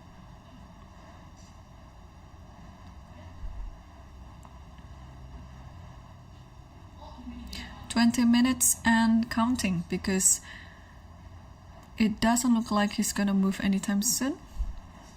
Okay, so let me scan what are the games we have on the other boards.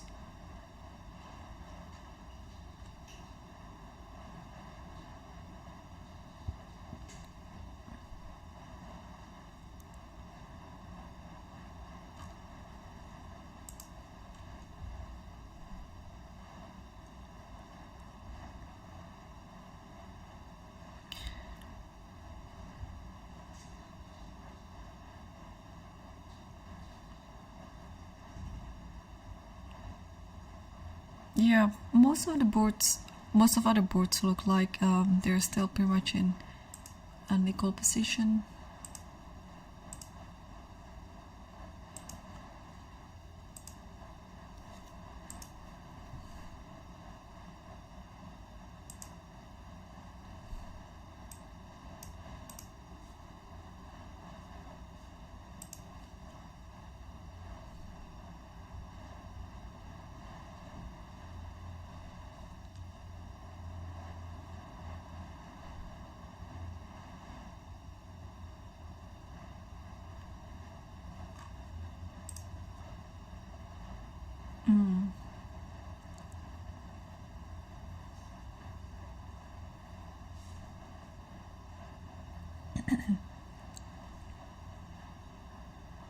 Yeah, there are a few draws already happen in some of other boards as well, in the lower board.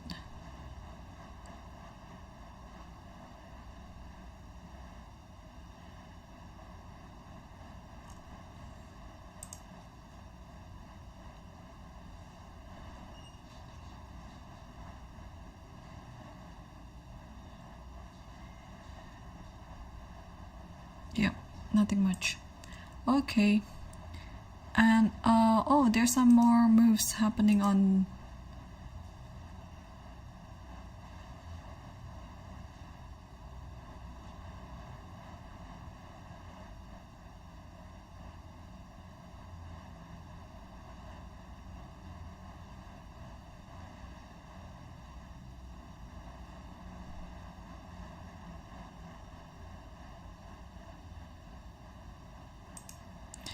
Oh, there's some more moves in the game between Arvin versus Saleh. And yeah, I think White is enjoying the position right now.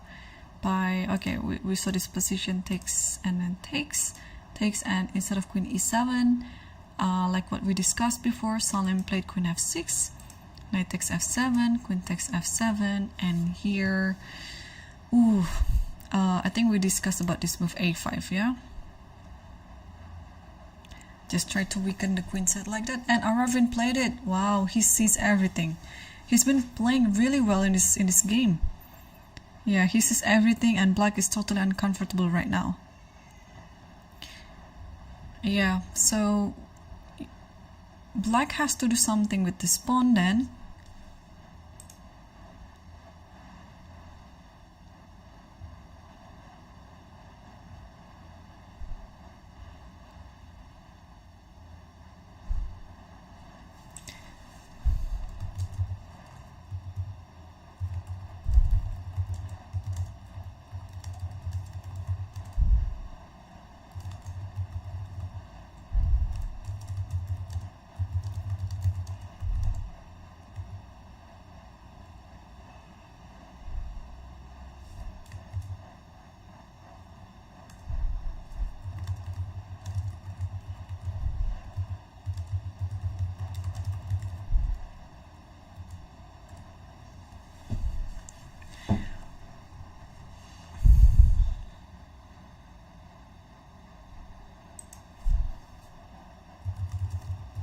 Alright.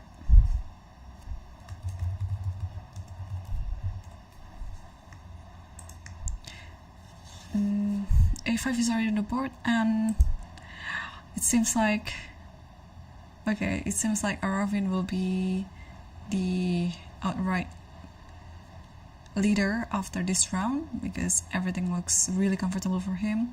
He has enough time on the clock as well to figure things out. And what about Erigaisi? He was still. Oh, this is interesting. So I was quite worried of this idea of knight e4 or knight g4, depends on where this bishop goes, but this is such a nice prophylactic move after bishop a7. Arjun played king f1 in order to get f3 ready. So if knight goes here, I think the easiest way to stop it is just to play f3 right now, and then it's already hitting directly to the knight, and the knight has to move. So no, this is king f1. I totally missed this move, and this is such a nice move to make. And here Murzin played a5, and followed by bishop c4. Yes, I really wanted to move the bishop, but again, the idea of having the knight to g4 or e4 really hindered me to do so. But now the bishop can just freely move to c4 because you don't really have to worry about knight g4 anymore because of this.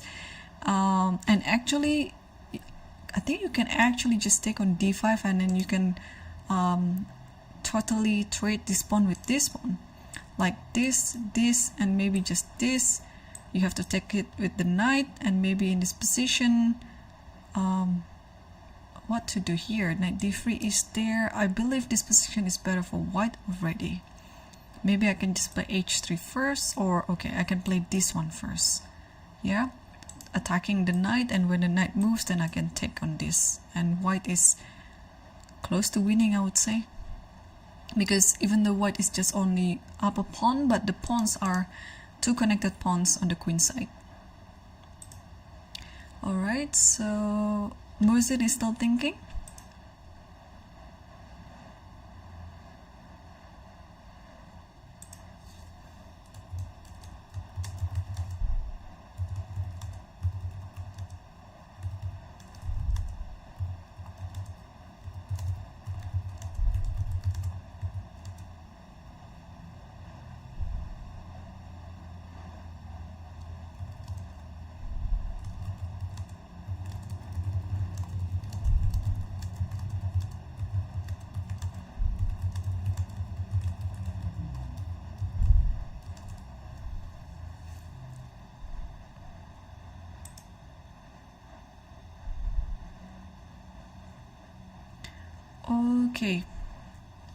Okay, things are looking good for Ergaisi.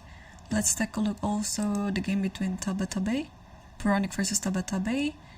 And wow, he just found every single good move. So bishop e3 was the last move, and Tabatabai played with bishop b8. And now, since he has less time on the clock, even when now it is turn for Puranic to think, Tabatabai just sat there on the chair and tried to calculate everything. What could be the critical line that he was calculating? Because he spent more than 20 minutes for this move, bishop b8, which looks like quite a natural looking move.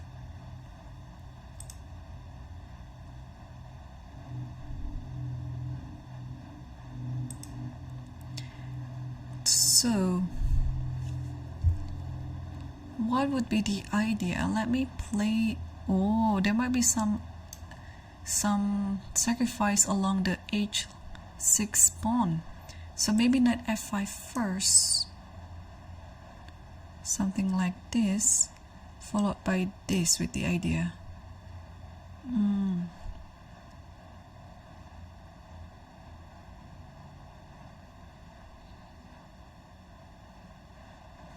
What if knight f5 met by knight f4? Like this. I think the endgame should be better for black. And yeah, he did it. So knight f5 is already on the board. And knight f4 as well. Man, I'm so happy today. I'm already like guessing all the right moves and the right ideas. Or maybe not necessarily the right moves or ideas, but the ideas or the moves by the players before they play them.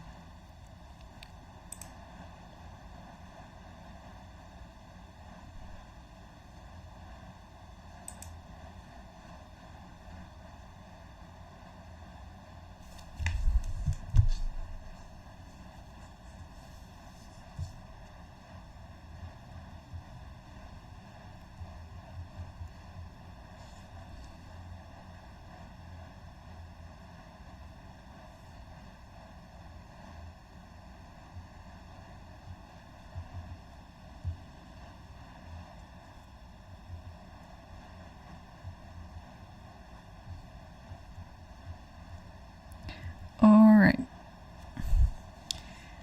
so knight f4 is already on the board, so this might be what Tabatabai was calculating before, so that he's not gonna spend so much time on the following move. And just trying to understand again what could be the next move. If bishop d4 happens,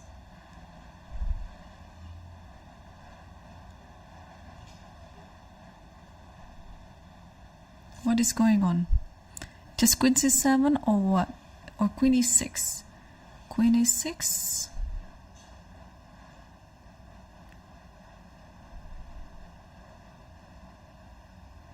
Queen e6 is it? Just to protect the f6 knight that way.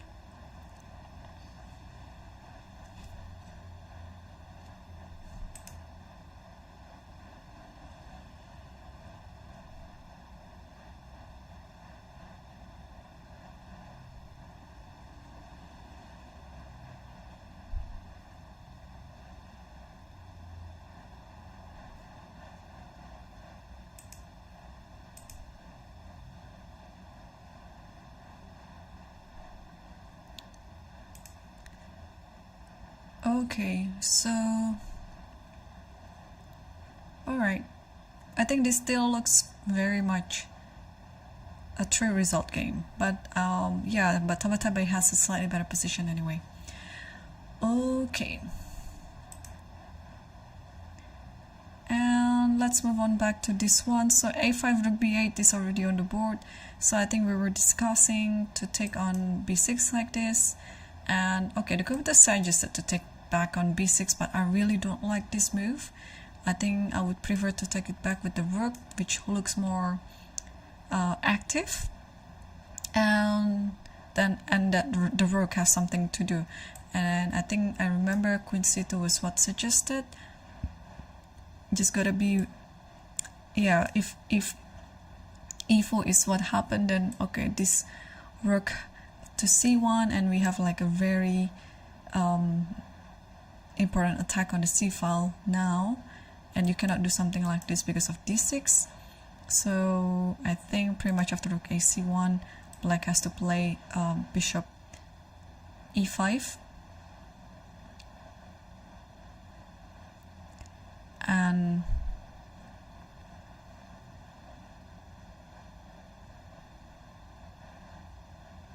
yeah, and what to do next? I believe it's still much better. Oh, f3. f3 is a very thematic idea then. Yeah, maybe f3. And you cannot take it, or you can, but it will just allow the e file to be open, which is good for the rook.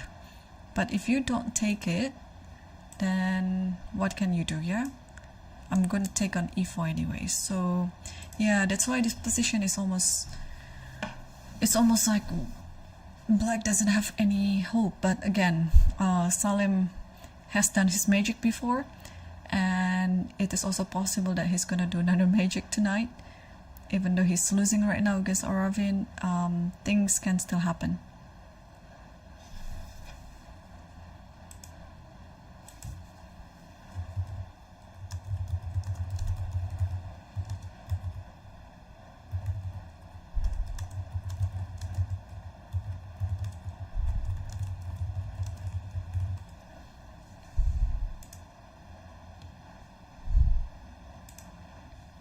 Okay, so still no move yet. Rook b8 is still on the board, and there was just one game that I really would like to take a look. It's between Treas Royal versus Nihal Sarin. It's board 10, and yeah, in this position, why I said it is interesting is because white has an exchange up, but it doesn't really mean anything in this position because only black is better. First, because the pair of bishops are way too strong, and secondly, the compensation with the two pawns are more than enough to compensate the exchange. And not to mention that this d6 pawn is gonna push forward and might be actually the most dangerous pawn on the board. And the king is relatively weak in this position and very restricted. It cannot move to this. It cannot move to this diagonal. It can only move to here and there. So with an accurate play, Nihal will be able to pull a win in this position. So Queen G3 was just played, but the thing is, Nihal has only 19 minutes on the clock, so well, it's not too much of the time, and especially the position is still a little bit complicated, so he has to figure things out rather quickly. But he's an amazing blitz player, so I have no worry that he's gonna play like very good chess even when he's only having increment on the clock.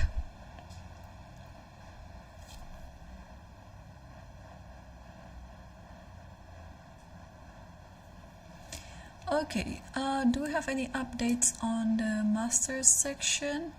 I think Ergaisi is still thinking. Oh, so after bishop c4, rook fe8 was on the board. So now let's figure out if this bishop can be taken or not.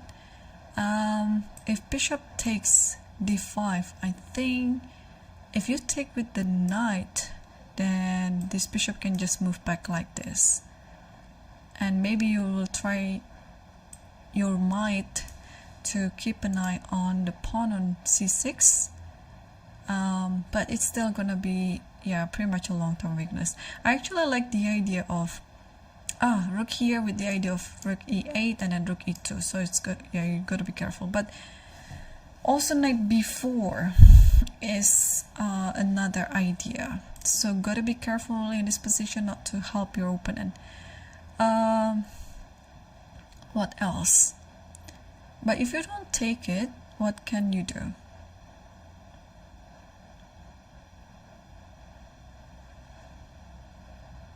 Yeah, this is a type of position where I think I would make a draw as white and I would lose as black, because it's really confusing to see the strategy and the moves that you need to play. Sometimes even when I'm asking the questions to myself, like what do I need to do in this type of position, I fail to do so, because again, even if you understand what to do, you have to calculate. Or even if you are a really good calculator, you really need to know what you need to calculate. Not everything can be calculated. So, well, Arjun is still thinking, and I unfortunately don't have the time situation for this match.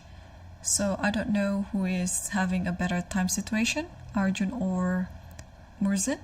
So while Arjun is thinking, we can take a look on Aravin versus Saleh. And in this position, instead of taking on b6, he played rook fc1, which I think is pretty good as well, because with this rook fc1, you can always take on b6 at any point later. It's not necessarily now. So yeah, white is totally enjoying the position. There's no weaknesses in white's position at all. Yeah, white has enough compensation for the other piece, and it's not even like a full piece, it's just like one rook for two pieces.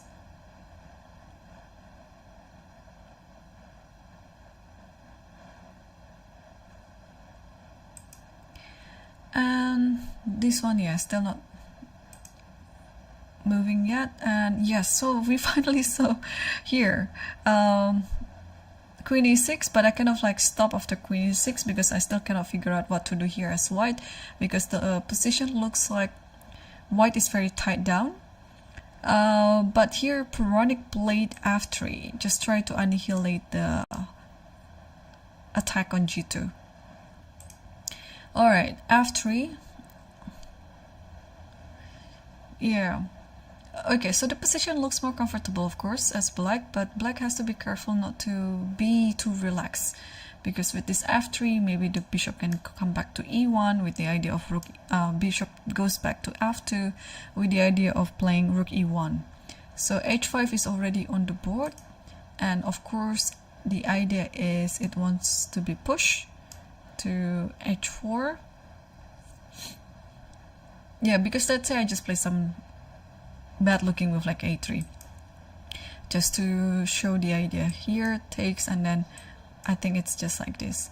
Knight takes here, and if you take this, then bishop takes on, takes the knight on g3, and white should be close to losing here. Okay, so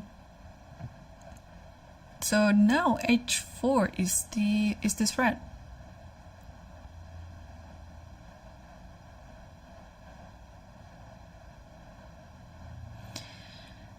Yeah, how to deal with this position?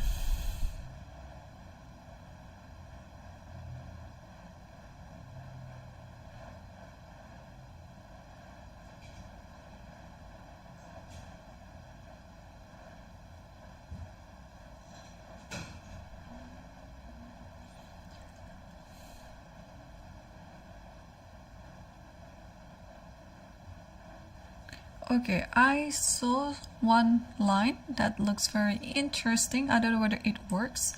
Something like this, and then take on h5, check.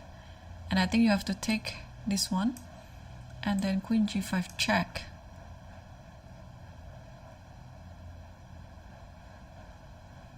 And I think you have to try to escape with your king like this, and check like this, and this, and I'm not too sure what's the follow-up here. There's something like with g4. What else can we do?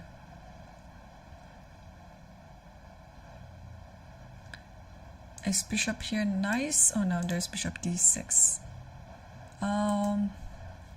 Okay, this is totally in a very interesting line. So takes, and you have to take. And this might be just what Tabatabai tried to calculate before, because this looks, you just have to see all this type of tactics. Whether it's working or not, you just have to scan and see, because this might be working. All right, so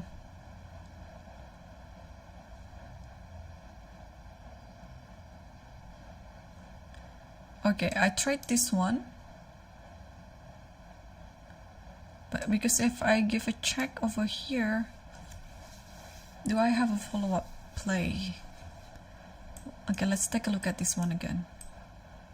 Check in here.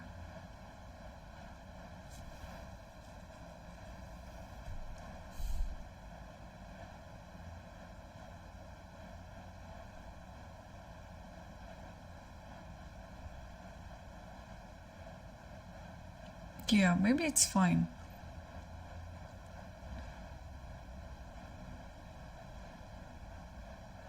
Alright, I'll give a check here. Let's play g4. The thing is, if you play bishop f4 here, trying to trap the queen, maybe this is the move. And after this takes this. But should be fine for black, yeah? Black can just move back king f8 like this. Okay, this is pure calculation, and I guess this is what Puranik is currently thinking right now. Alright, let's move again. Takes. Okay, what did I miss in this position?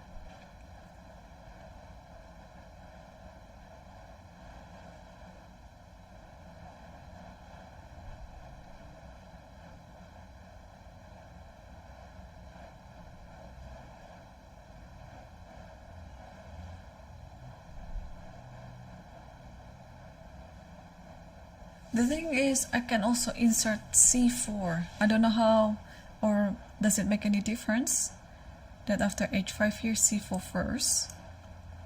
And if you take, now I do this. This, check here.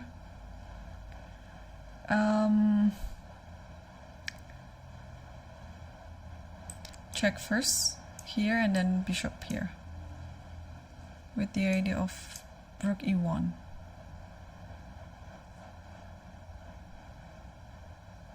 But the king can just escape. Yeah, it's not really a big deal now. Yeah, but it's something to do. I can feel it. It's something to do with this move, knight g7. Whether you played it right away or with some inclusion first.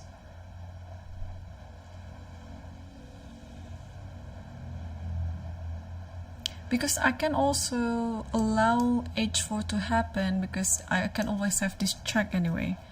So okay, a3 was stupid, but b3 is actually not too bad with the idea of c4, because after this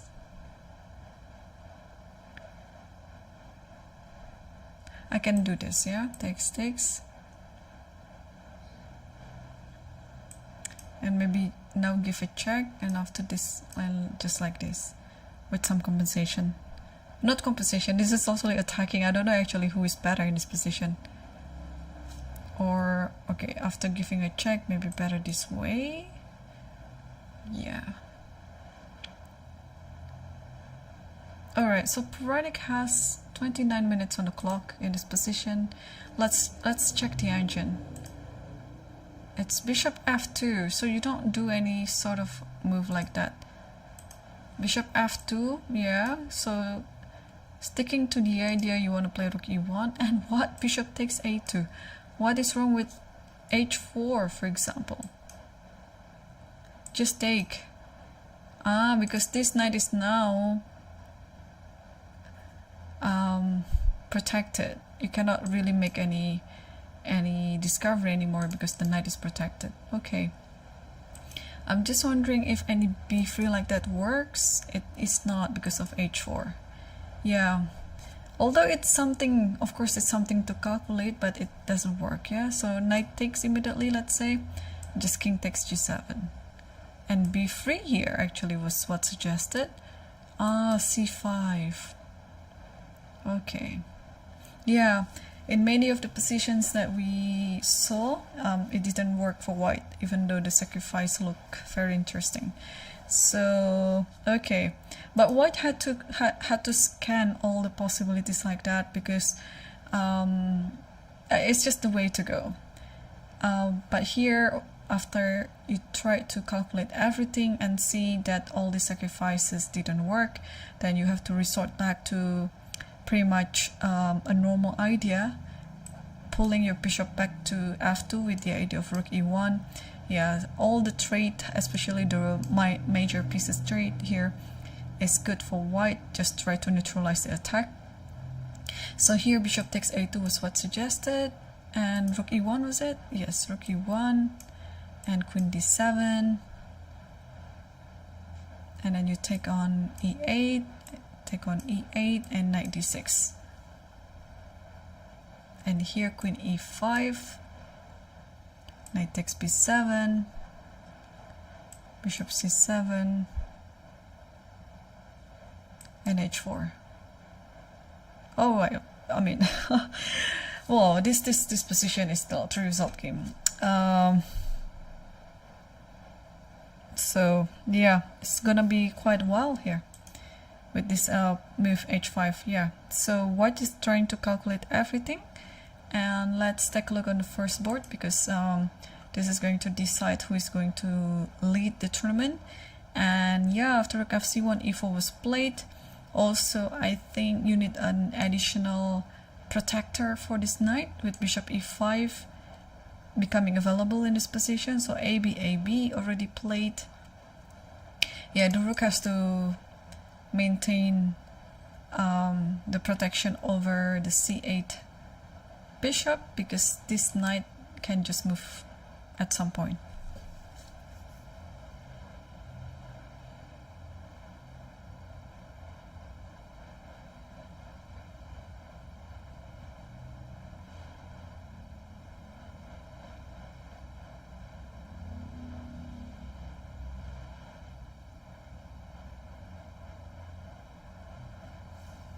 Okay, so white is thinking right now, but what can white do? I mean, rook goes to a7, looks very natural to me. Okay, black has any sort of defense here, mainly bishop e5.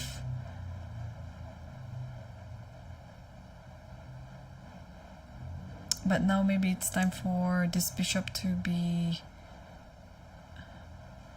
working. Maybe play e3 first, followed by bishop f1. Yeah, so I think in the long term, white will still maintain the advantage and eventually win the game. Do we have any update on Arjun's game? He still hasn't moved yet after rook f8. And Puranik as well.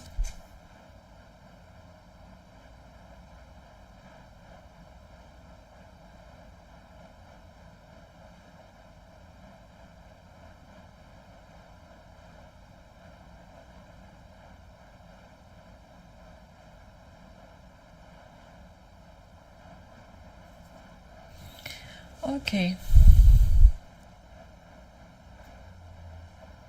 let's update ourselves on Nihal's game as well. I just want to take a look.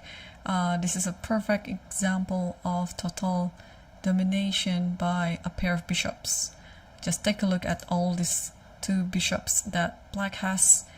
It's one is quite centered, the other one is also equally good. I mean, it's eyeing on this one, but of course you're not going to take it. But at the same time, it's just controlling the situation. Maybe you can also insert a move like h4 in the future, because the king looks pretty weak. And even though black is down in the exchange, but black has all the compensations for this one.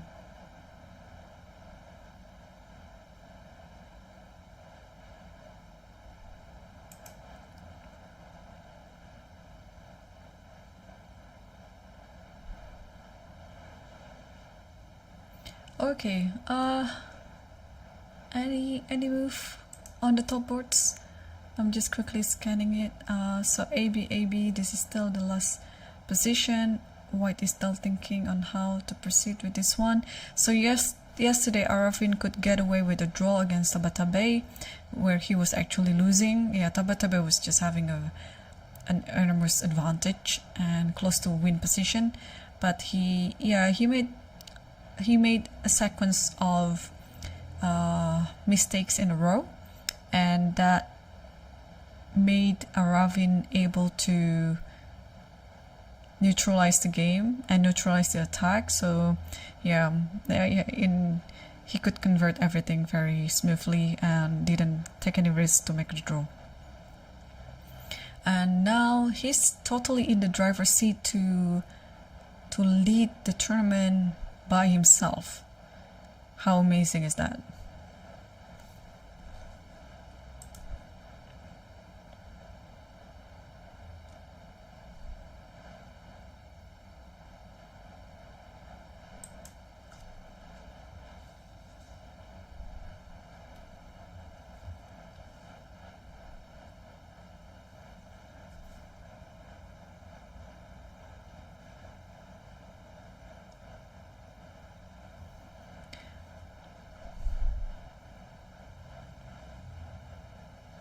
Okay, apart from rook a7, let's also see what computer suggested. Oh, rook a7 is the best move. Okay, that's good then.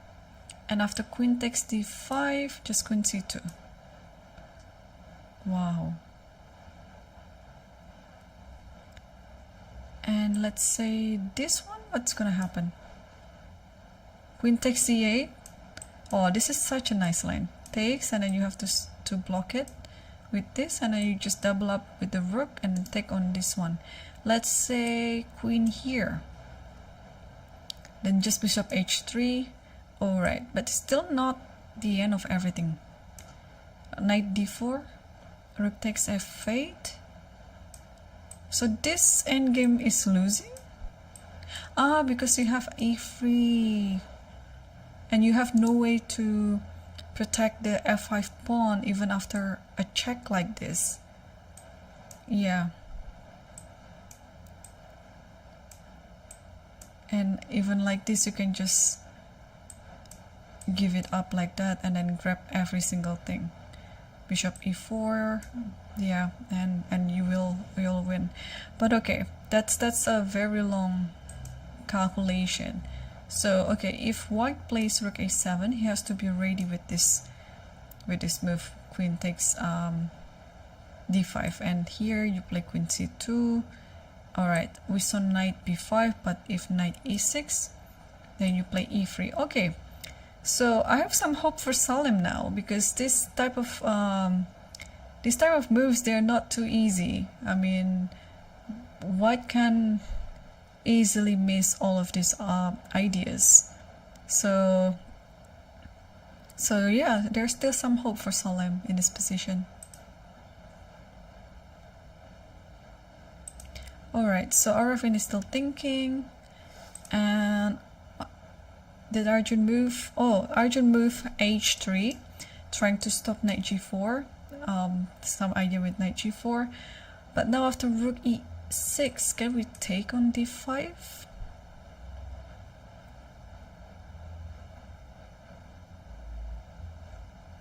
Take on d5, maybe knight takes d5. Or pawn takes d5. But if pawn takes d5, then maybe bishop here. Oh, there is this bishop. Yeah, you cannot do that. Check and check here. I mean, you can. Maybe like this, knight takes, and then knight rook takes d5. Yeah. And after this, you can actually take this. Okay. So if this knight takes, I think the whole idea of rook e6 is to take it with a knight. And now, if bishop here, knight b4. If rook here, then maybe double up the rook.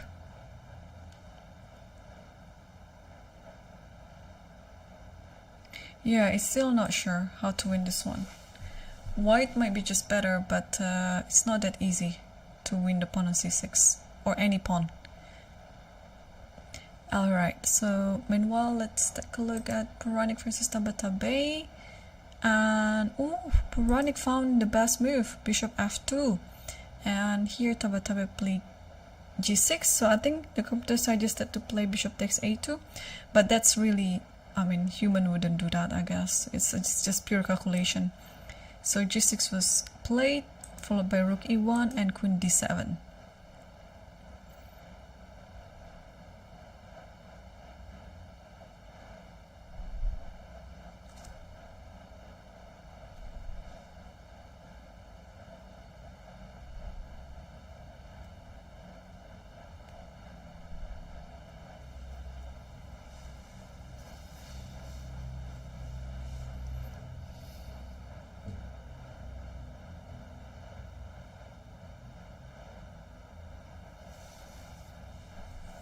Okay, how to continue with this position?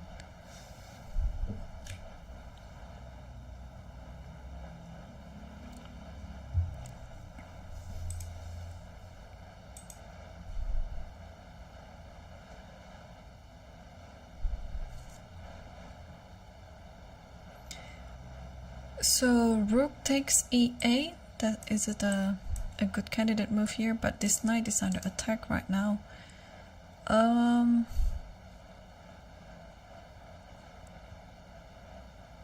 mean, it's still a very complicated position. I think white could get away with queen. No. I thought it was possible.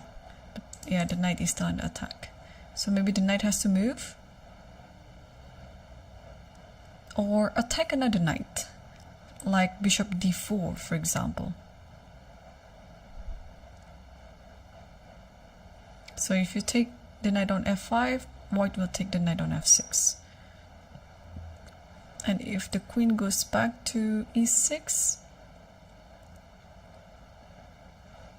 and maybe now, it's quite interesting.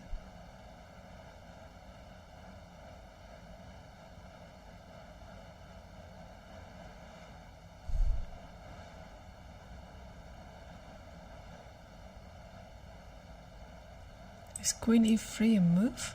Wow, this is so complicated. The position is so complicated. Okay, that's one idea, but what can be the other idea? So what if I just play bishop d4 now, so that you cannot play queen e6 because the rook are not traded yet? Yeah, maybe bishop d4 now.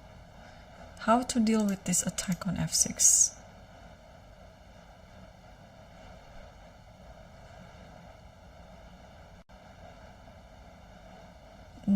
Retreating the knight, but that's gonna be lost. Oh, that's such a immediate lose. Like after this, check on h6, I guess, and then after this, maybe, or I really want to grab this pawn, but that's, you can just take it with the knight, yeah.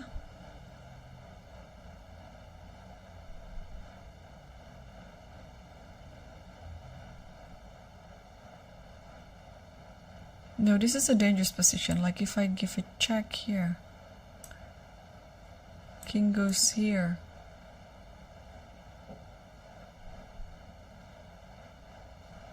I just want to sacrifice something. It might not work. Like check here maybe. If takes, then I check here. And maybe queen, something like this. Oh, I don't know who is better. Alright, so queen d7 is still the last position. And on the first board, Aravin is still thinking against Salim Saleh.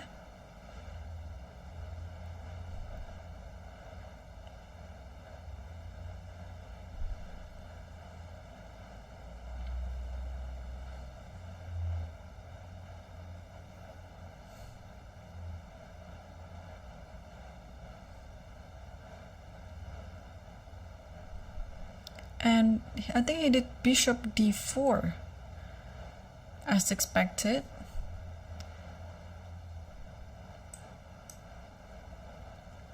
Yeah, the move hasn't come to our broadcast yet, but here we go. Bishop d4. Yeah, there's always the question on how to deal with this attack on f6.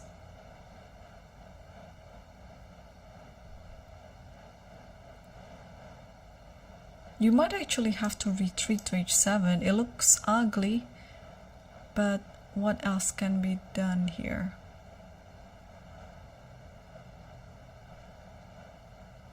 Alright, if take this, just wanna, and then you cannot really take this. It looks good, but after this, then there's this check and checkmate on g7. Okay. Also, yeah, the thing is, if you take this and takes this, additionally, the knight can have this square to e7 later. So let's take this, takes this, and then maybe takes this and this now, and play this position.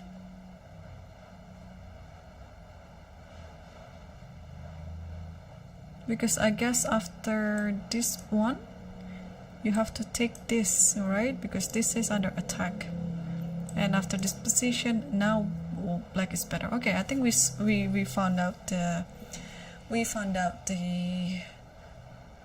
move for black.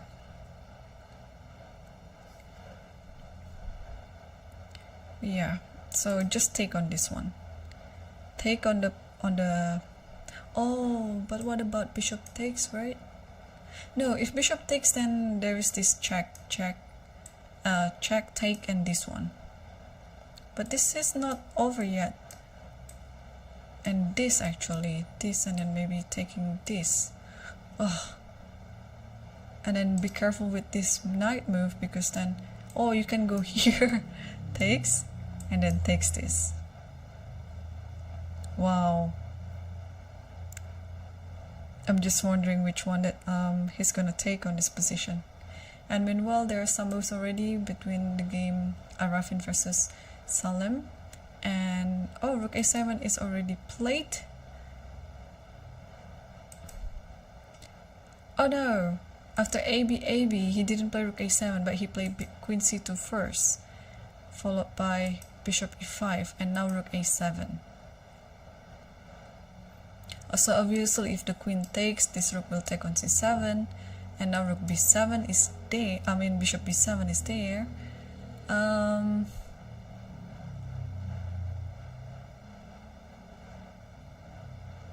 e3, yeah, this is such a nice move. Yeah, this move was what I also had in my mind, because you want to activate the bishop. Yeah, the bishop is the only piece that white has in this position that hasn't worked yet. So by activating via f1, it can go to c4, and then this diagonal is such a nice diagonal for the bishop.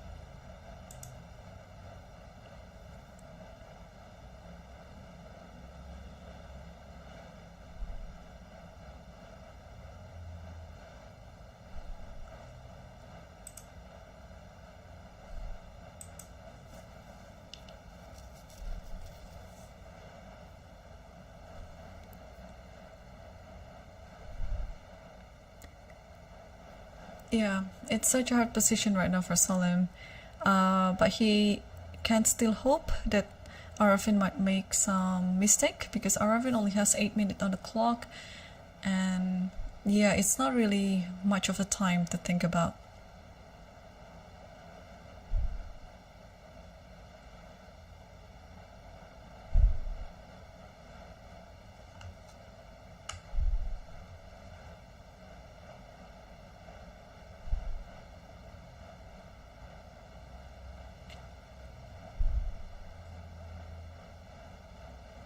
Okay, and let's take a look at Arjun's game.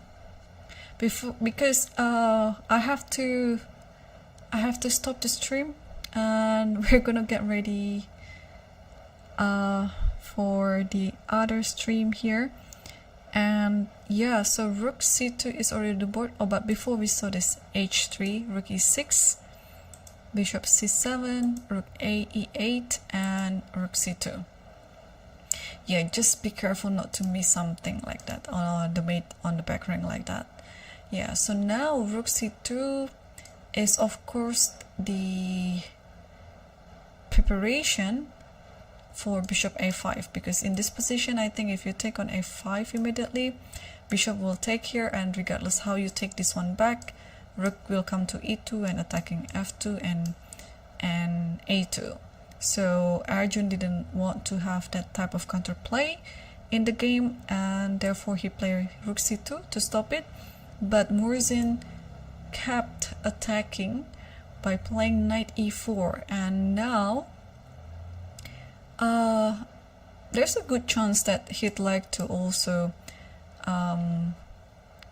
exchanging everything like that. So let's say bishop takes a5, and here he might actually play something like this, and after bishop takes c4, b takes c4, then knight takes here, and if you take everything like this, then there is rook e2 check, and king, let's say, goes to e1 back, and after this only black is better in this position. So the pawn on a5 looks really loose, but it's not really a weakness now, because black keeps having all these concrete answers to the position.